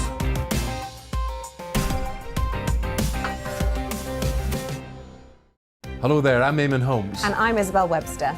And we hope you can join us for Breakfast with Eamon. And Isabel. You make me laugh out loud, belly laugh. Is that important first thing in the morning? Yeah, absolutely. And there's me trying to be deadly serious. News is a serious business. Yeah, I have to rein you in sometimes. Well, it doesn't stop us laughing at it. It doesn't stop us having an opinion on what's going on. Yeah. And it certainly will not stop us reflecting what you think. Weekdays from 6 to 9:30 on GB News. I'm Dan Wootton. Join me Monday to Thursday from 9 to 11 for the feistiest and most fun news debate on TV, where free speech reigns. I'll bring you a sharp take on the day's biggest stories, bombshell newsmaker interviews, and A-list guests. And I guarantee you, no spin, no bias, no censorship, and no reason to go to bed. That's Dan Wootton tonight, Monday to Thursdays from 9 on GB News.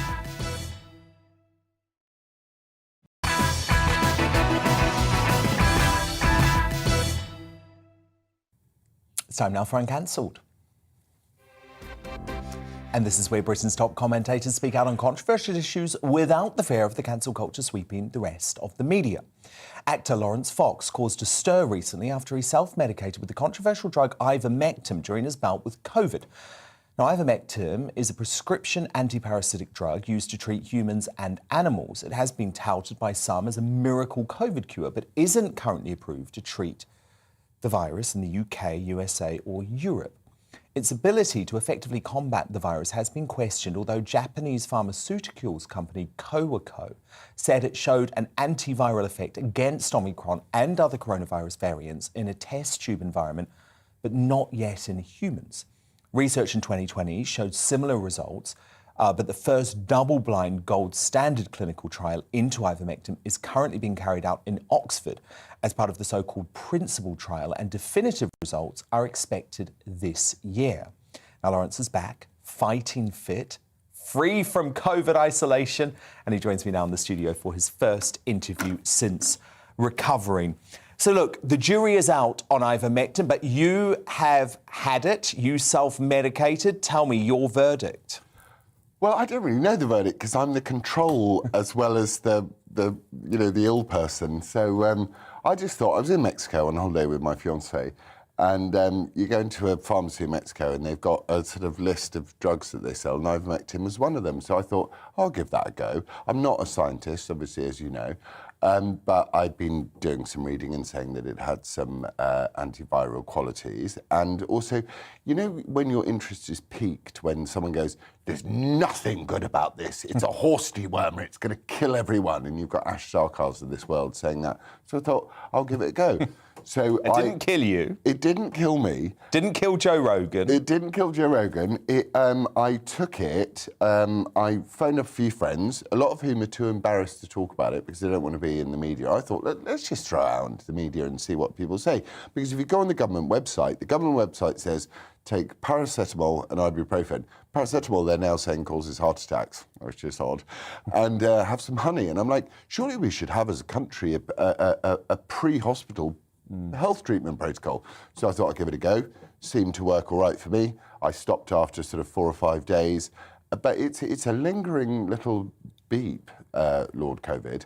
So you'd never had it before? Crazily, I hadn't, because I went to the doctors and my doctor has gone like, why wouldn't you get the jab? You're crazy, get the jab. And I'm like, I just want to wait for a bit and see whether it's cool. And she went, well, more fool you. You'll get it and it will cause you all sorts of trouble.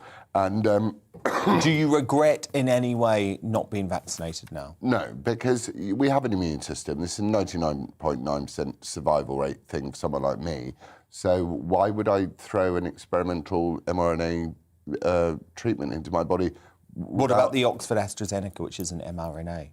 I just wouldn't put any of it in at the moment. And this is the other thing, the problem. I think Ben Goldsmith was saying this the other day on social media. He said, you know, what are the effects going to be on MMRs for people, for families with children? Like, we've suddenly been told, this is the vaccine, this is a cure, but you've got to have it you've got to be boosted relentlessly to stay vaccinated. It seems to me very rushed. And well, surely for me, this should be for the vulnerable. And in fact, I think we do agree on that. You say folk like your dad, folk like the Queen are sensible to have the vaccine, don't you? The Queen is all right. I know, we're worried tonight. Well, she's old and she's going to die, and one of these. Don't even say it. I know. Don't even say it. It's one of these problems in life is that we all die, right? And one of the things, the ideological problems of hard leftism, is that they upset that we're all going to die as well. So I'm sort of going, I've got an immune system. I'm now very, very happy that I've joined the club of the natural immune. So I'm pretty chuffed about that.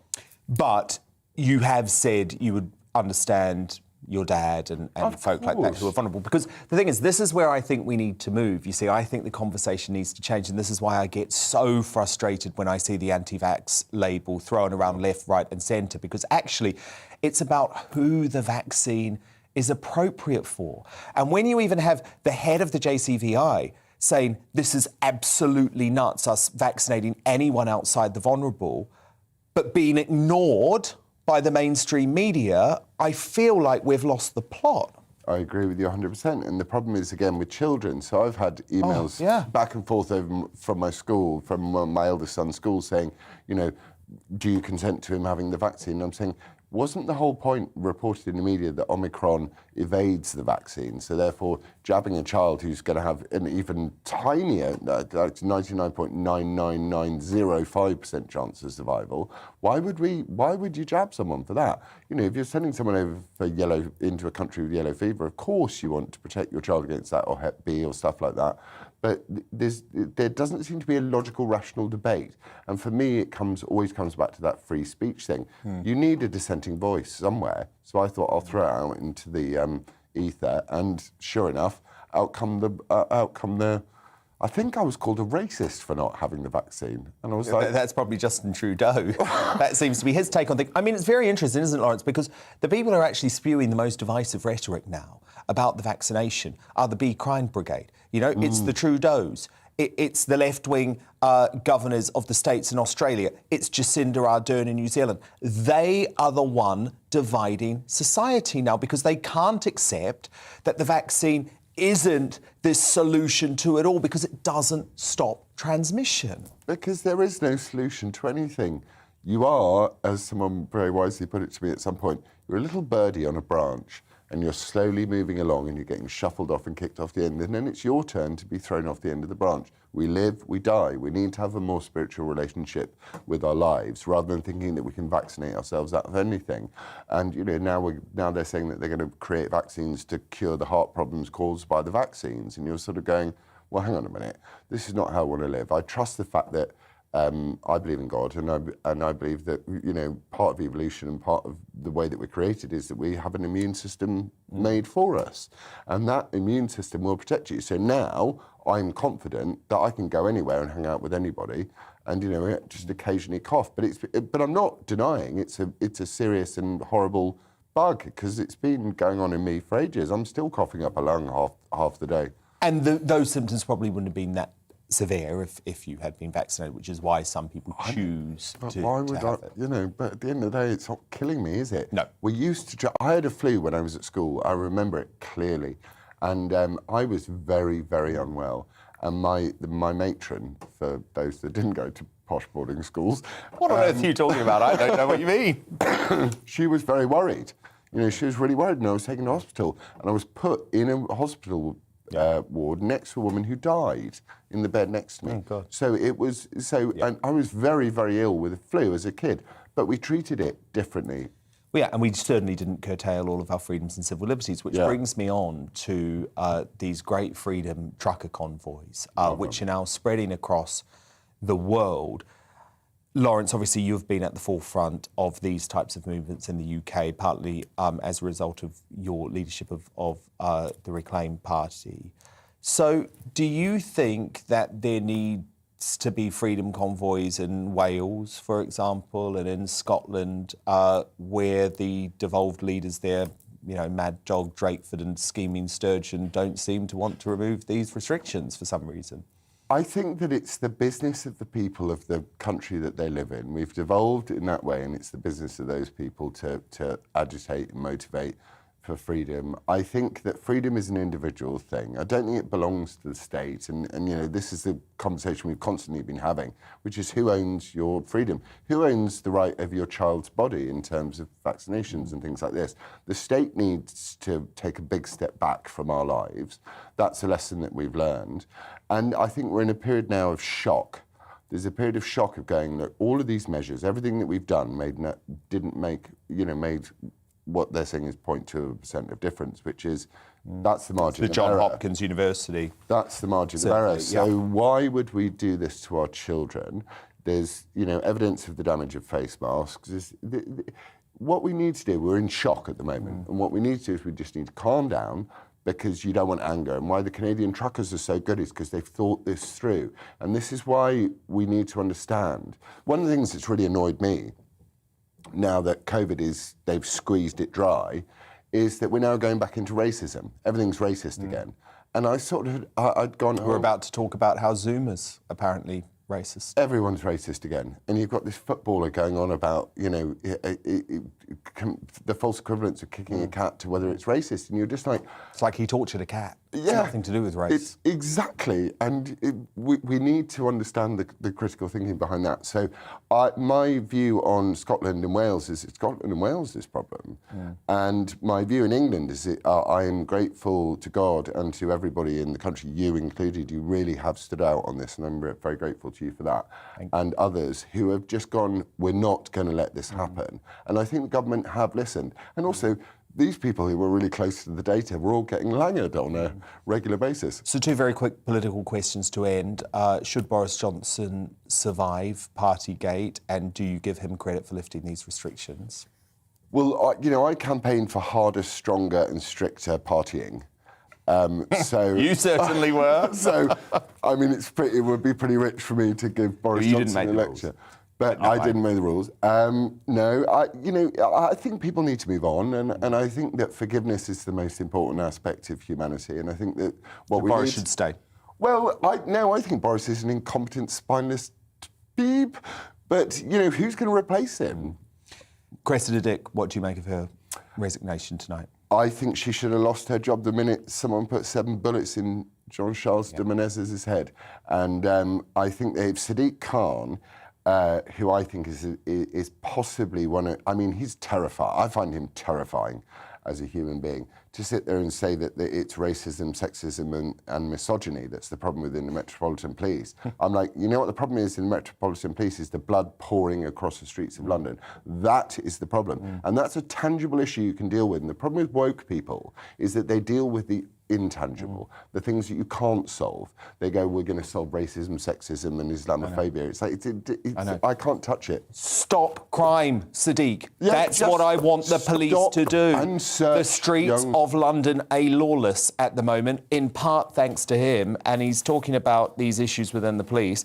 Fine. But fundamentally, I want the new Met Commissioner to stop crime. A copper. Let's get a copper who doesn't wear a rainbow lanyard, who doesn't dance at pride parades, who doesn't do this. Let's get a copper who wears with and who doesn't tolerate the Extinction Rebellion or insulate Britain, by the way. Leave them glued to wherever they need to be glued to. Lawrence Fox, thank you so much. And of course, we get both sides of the story always here at GB News. So the head at the UK Health Security Agency, Dr. Mary Ramsey, has said of vaccinations, the evidence is clear. The vaccine helps to protect us all against the effects of COVID, and the booster is offering high levels of protection from hospitalisation and death in the most vulnerable members of society.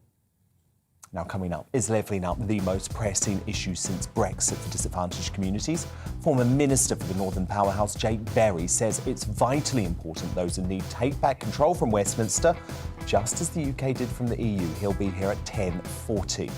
And as Adidas gives Zuma the boot amid growing backlash to the West Ham defender's sickening cat abuse video, does his teammate have any justification in bringing racism into the row, as I just mentioned with Lawrence? Well, we'll discuss that and take a look at some more of tomorrow's newspaper front pages as the media buzz continues next.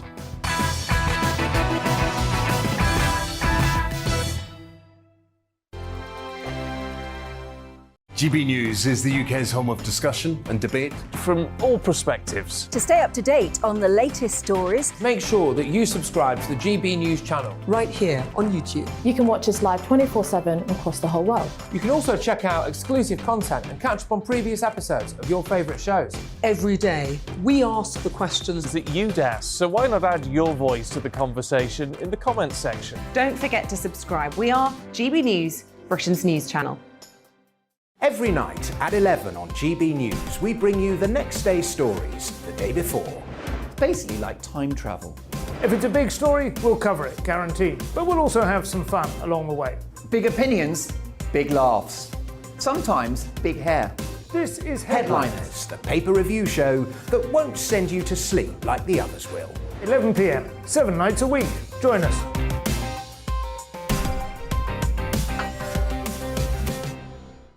Hello there, I'm Eamon Holmes. And I'm Isabel Webster. And we hope you can join us for Breakfast with Eamon. And Isabel. You make me laugh out loud, belly laugh. Is that important first thing in the morning? Yeah, absolutely. And there's me trying to be deadly serious.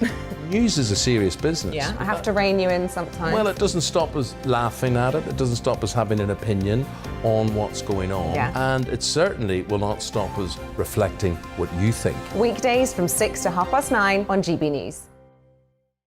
I'm Dan Wootton. Join me Monday to Thursday from 9 to 11 for the feistiest and most fun news debate on TV, where free speech reigns. I'll bring you a sharp take on the day's biggest stories, bombshell newsmaker interviews, and A-list guests. And I guarantee you, no spin, no bias, no censorship, and no reason to go to bed. That's Dan Wootton tonight, Monday to Thursdays from 9 on GB News.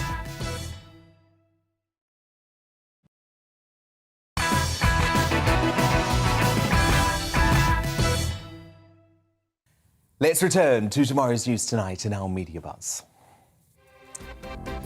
More front pages delivered, and The Guardian leads on Cressida Dick being forced out this evening after Sadiq Khan accused her of failing to deal with a toxic culture in the Met Police.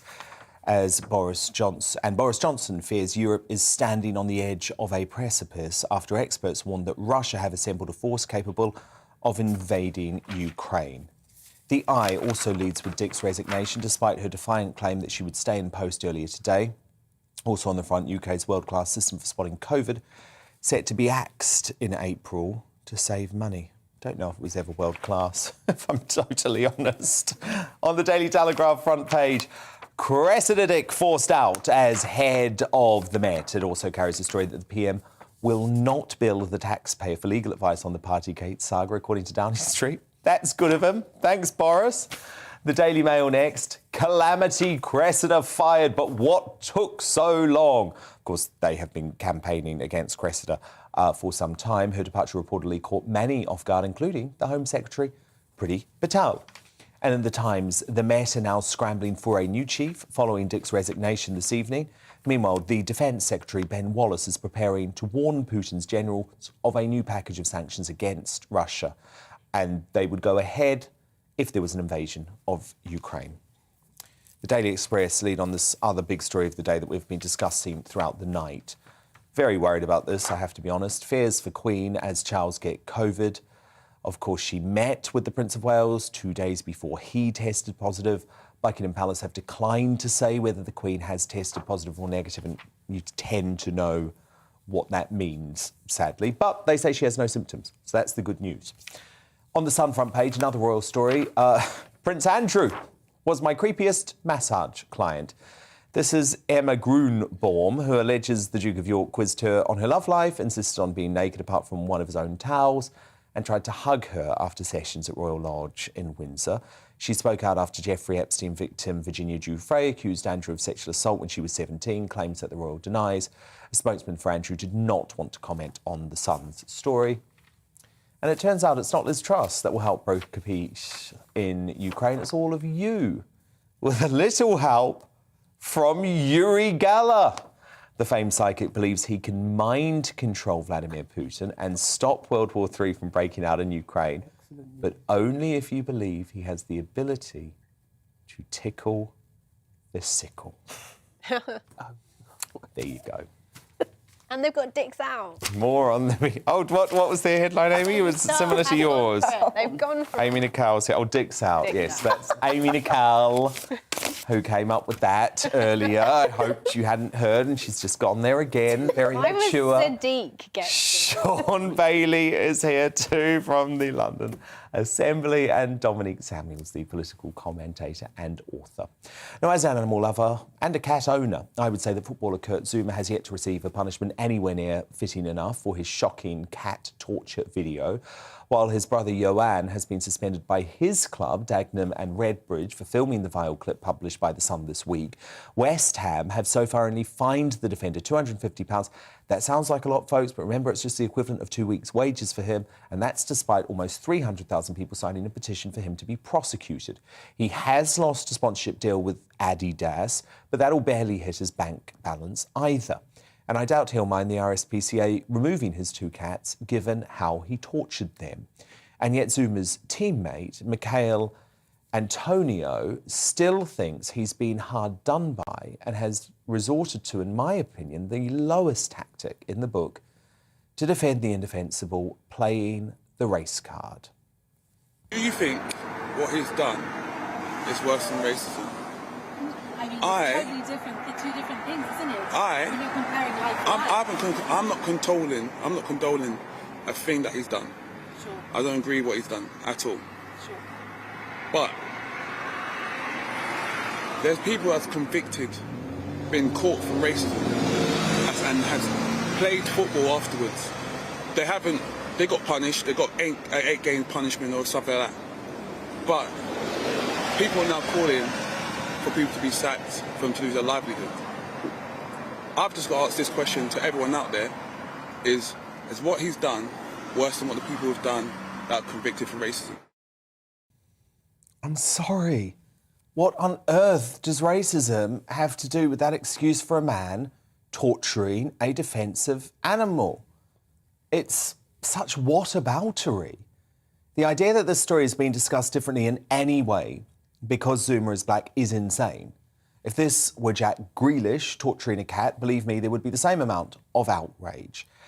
And Dominique Samuels, I just have a real concern that racism is being invoked here. I know he wasn't saying that we're being racist for talking about it, but he's trying to compare 2 completely different acts. It's like comparing the torture of a cat to a murder. Both things are terrible. Racism in football is terrible. It must be stamped out. But so too, torturing cats are terrible. And the 2 things have nothing to do with each other. Yeah, I find this comparison really bizarre. And the thing that people are trying to say is that the response is extremely disproportionate, partly because he's black and we don't treat racism in the same way.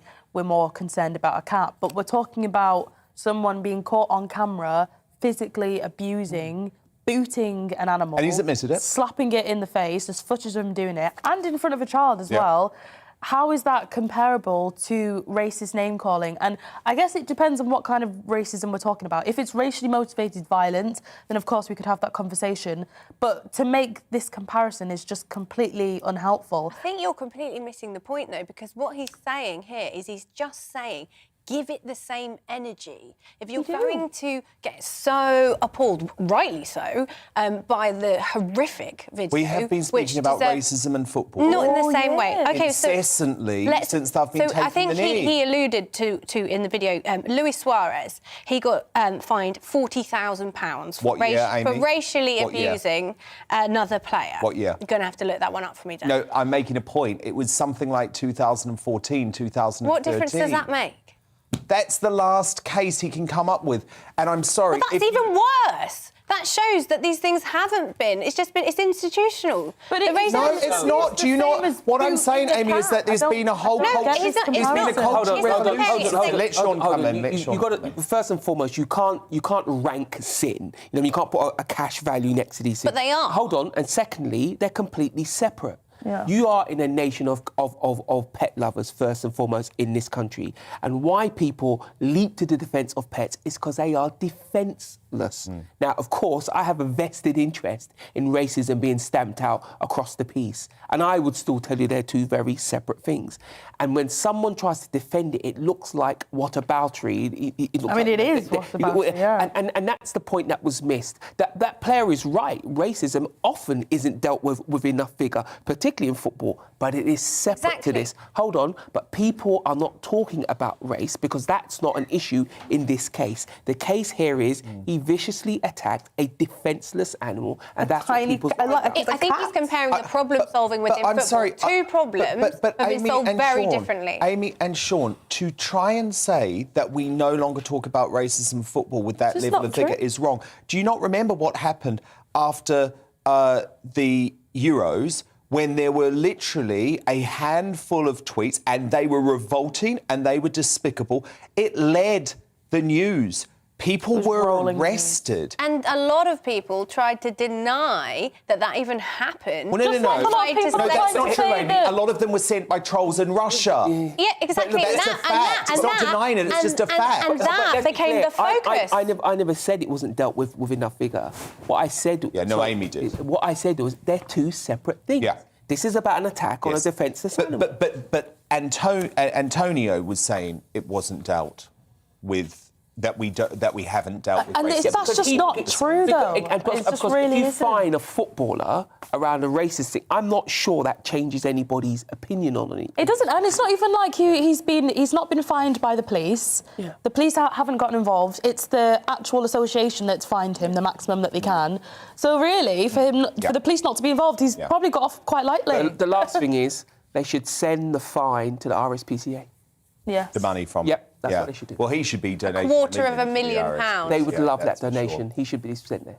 Now, as a Jurassic Park fan, it feels like I've been waiting 65 million years for this new movie. But today, we finally got a first look at the upcoming sequel, Dominion, which ups the stakes by letting dinosaurs loose in the real world and reuniting the original film's main trio. This is so exciting. I'm talking about the original 90s movie, you know, Jeff Goldblum, Sam Neill, Laura Dern. Amazing.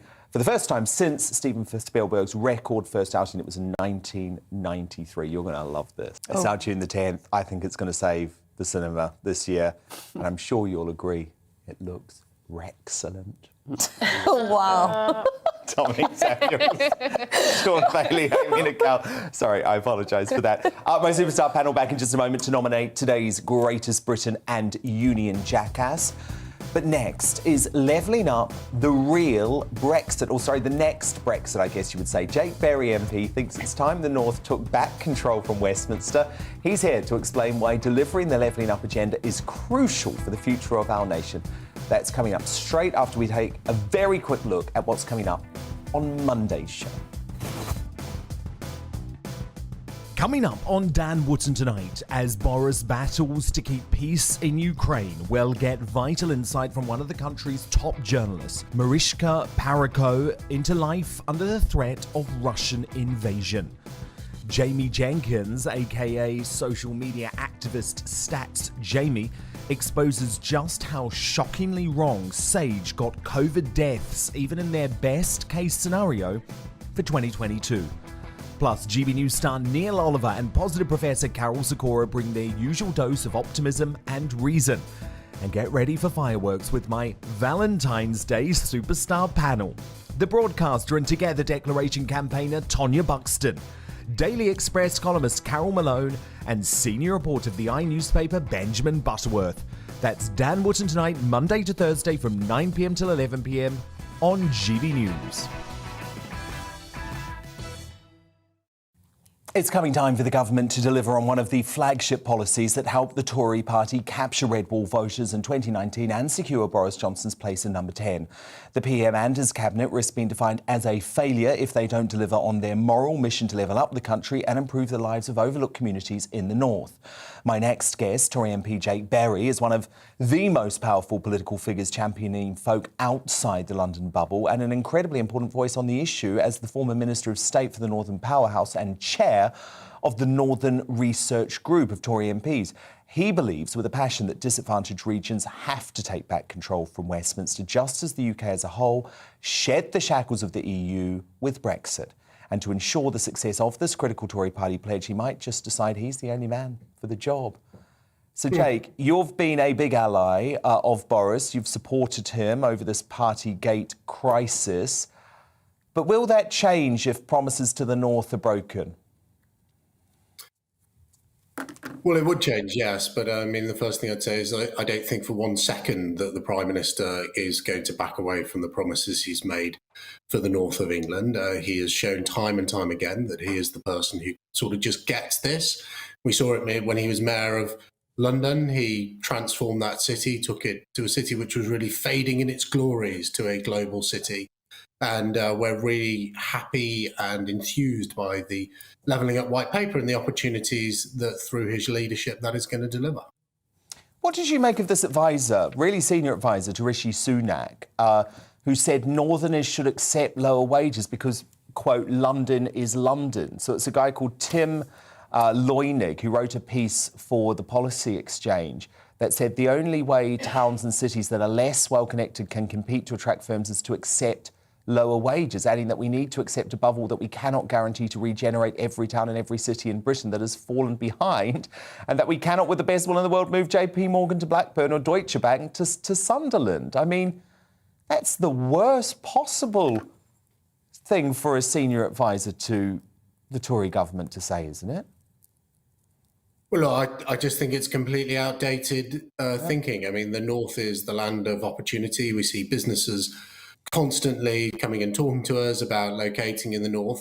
And actually, it's exactly that sort of attitude that for generations has stopped the government even trying. And I think the big opportunity is to break out of that sort of London-centric bubble, groupthink, whatever you want to call it, and do things differently. And what people want in the north, it's no different than what people want in the south. In fact, people in the north want the same as the people in the south. They want good healthcare, good jobs, good wages, security. They want to drive a nicer car. They want to buy a bigger house. We all want the same thing, but you just don't get it in the north, and that's what we want to change. No, indeed. And look, I love the NRG, as you all know, and the Northern Research Group. So it's a whole load of Tory MPs who are coming together to lobby on issues that are important to the North. And what's great is that you've come up with a 3-point plan which you think Boris Johnson should implement to solve the cost of living crisis. And by the way, I completely agree with it. But Boris doesn't, because one of the things you want him to do is to scrap the green levies on energy bills. Now, I've been calling on him to do this for months and months and months. But he's not going to, is he, because of this mad net zero focus? Well, they've taken a different route. I mean, we are just generally pleased that the 3 things we suggested, 2 have been taken on by the government. 1 is some relief for council tax bills. I think the right thing would have been done to have a 2-year freeze rather than 150 quid cash back, but we still welcome it. I don't want to be churlish about it. But in terms of the green levies, VAT on fuel, look, maybe I'm just an old-fashioned Tory, but you would have saved more than we are giving back to people in the cashback amount by cutting their taxes. And hopefully tax cuts are there forever. Cashback, buy now, get pay later deals are just sort of jammed tomorrow. I want to be part of a government that is involved with, in the long term, cutting taxes, let people keep more of their own money. I can absolutely guarantee you of one thing, and that is that I know, and my family knows, better how we want to spend our money than the government knows to spend it for us. Oh, indeed. And by the way, there's nothing wrong with being an old-fashioned Conservative at the moment, because there probably needs to be a few more. There's not enough of us in cabinet. No, indeed. Are you going to go back into cabinet? Back as a minister, because there's been rumours that there might be some sort of levelling up ministerial role working under Michael Gove. Has there been any discussion about that? No, well, we do have a levelling up minister. It's Michael Gove. I think he'll do a brilliant job. I haven't been asked. It's a privilege to be asked to serve. But what I'm doing at the moment, which I actually think is more effective, more important, and gets better results, is heading up this caucus, this trade union of 50 Northern MPs. Many of them came to power in a great sort of flood in the 2019 election. And we're really clear about one thing, and that's we do not work for the Conservative Party or the Prime Minister or the Cabinet. We work for the people who sent us to Parliament, and they sent us there with a mission, which is get investment in our community, bring power back from Westminster, break up the sort of Westminster blob of groupthink, bring some new ideas, and that's what we're doing in the Northern Research Group. And by the way, we need more of it. Indeed. Very quick word, Jake Berry, on John Major today. Those comments he made about the Prime Minister were shameful, weren't they? And they're not going to do the Tory party any good. Do you condemn him? Well, I think John Major was wrong on Brexit. I think he's wrong today on the Prime Minister. But that aside, he is a fine Conservative. He was a great Prime Minister. I just think this is one of the occasions where he's not got it right. Jake Berry, great to have you. We'll talk again very soon. Thank you so much. Time now to reveal today's Greatest Britain and Union Jackass. Dominique Samuels, your nominee for Union... actually, Greatest Britain. We start with the great. OK, so mine is, it's a little bit eccentric. It's Kanye West for just being... You love him. I just love him. I love him so much. But this is about the whole social media thing. Yeah, it's about the social media thing. So basically, he's gotten into a bit of controversy for saying he doesn't want his 8-year-old daughter, Northwest, on TikTok. I completely agree with him. No 8-year-old should be on TikTok. Yeah. No way. Good choice. Sean Bailey, your nominee. Nadine Zahawi for pushing back when people question him as why he's removed face masks in classes across Britain, England rather. He's saying they prevent communication and they're damaging children's education. He's right. We do need to learn to live with COVID, and that's a big step in the right direction. Changed his tune. And Amy, yeah, he did. Amy Nicole, your nominee. It's John Major for his timely and succinct reminder of the state of our government and law. Well, you're not winning with that. You're not winning with that. I'm actually going to go with Kanye West because I think Dominique is completely right. No 8-year-olds should be on TikTok. We love you, Kanye. Really and he's polyamorous now. Did you know? Oh, no, I didn't. We'll talk about that after the show. What? Jackass time now. Dominique Samuels, your Union Jackass nominee. Prince Harry for just continually talking nonsense. Today he was saying we need to test for HIV like we do COVID. What are you talking about? Shut up, Prince Harry, please. Sean Bailey, your nominee. Kurt Zuma for abusing his cat. Look, if you're a pet owner, it's incumbent on you to look after, care and love for that. Don't abuse the animal. And Amy Nicole, your Union Jackass nominee. It's Cressida Dick for proving herself a national disgrace and staying in her post far longer than she was welcome. However, I will admit I will miss saying her name on the regular. Cressy. You've been so rude tonight. Do you know what, though, Amy? I'm going to go with you. Cressida Dick, she's the Union Jackass. She has done a terrible job. I do agree with Sean Bailey that Sadiq Khan has to take some responsibility, but at the end of the day, this is a woman who should have gone a long time ago. Thank you so much to my superstar panel tonight. Dominique Samuels, Sean Bailey, Amy Nicole. They'll be back again next week. Thank you for such a brilliant week here on GB News. I have loved your company. Have a brilliant weekend. I'm back Monday at 9 o'clock. Headliners is next, though. Have a great weekend. Good night.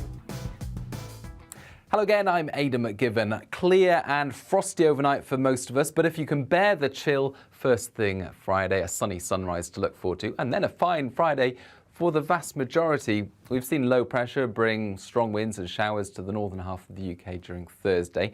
That's now moving into the North Sea, but still, tides or isobars along the North Sea coast will lead to blustery conditions for the North Sea coast overnight. Perhaps even some local gales in exposed locations. But away from that, clear skies for the vast majority, some cloud and showers continuing in western parts, but otherwise under clear skies with light winds, temperatures dipping to 0 to -3 in many places, as low as -5 to -10 for some sheltered parts of snow-covered Scotland. Into the start of Friday then, beautiful sunny skies first thing, and despite the chill, well, temperatures will be rising through the morning, and actually eastern parts of England keep the sunshine well into the afternoon. Cloudier skies turning up elsewhere, 1 or 2 showers for northern England, southern Scotland, and temperatures rising to 7 to 9 Celsius up and down the country. Then a change on the way for Friday evening. Wet and windy weather pushes into Northern Ireland and much of Scotland. Hill snow for a time for central Scotland before milder air sweeps in. Also some flakes of snow over the Pennines, Northern England, West Wales seeing the wet weather turn up by the early hours of Saturday. With the cloud advancing and with the wind picking up, most places are frost-free as we start off the weekend, but 0 degrees possible in East Anglia and the southeast. Then for Saturday, a 3-way split. Showers for much of Scotland and Northern Ireland. Blustery conditions here. Wet and windy for Northern England. Much of Wales with some heavy rain, especially over the higher ground. Drier to the south and southeast before it turns wet and windy here during Sunday. But as the wind and rain sweeps through, it also turns milder.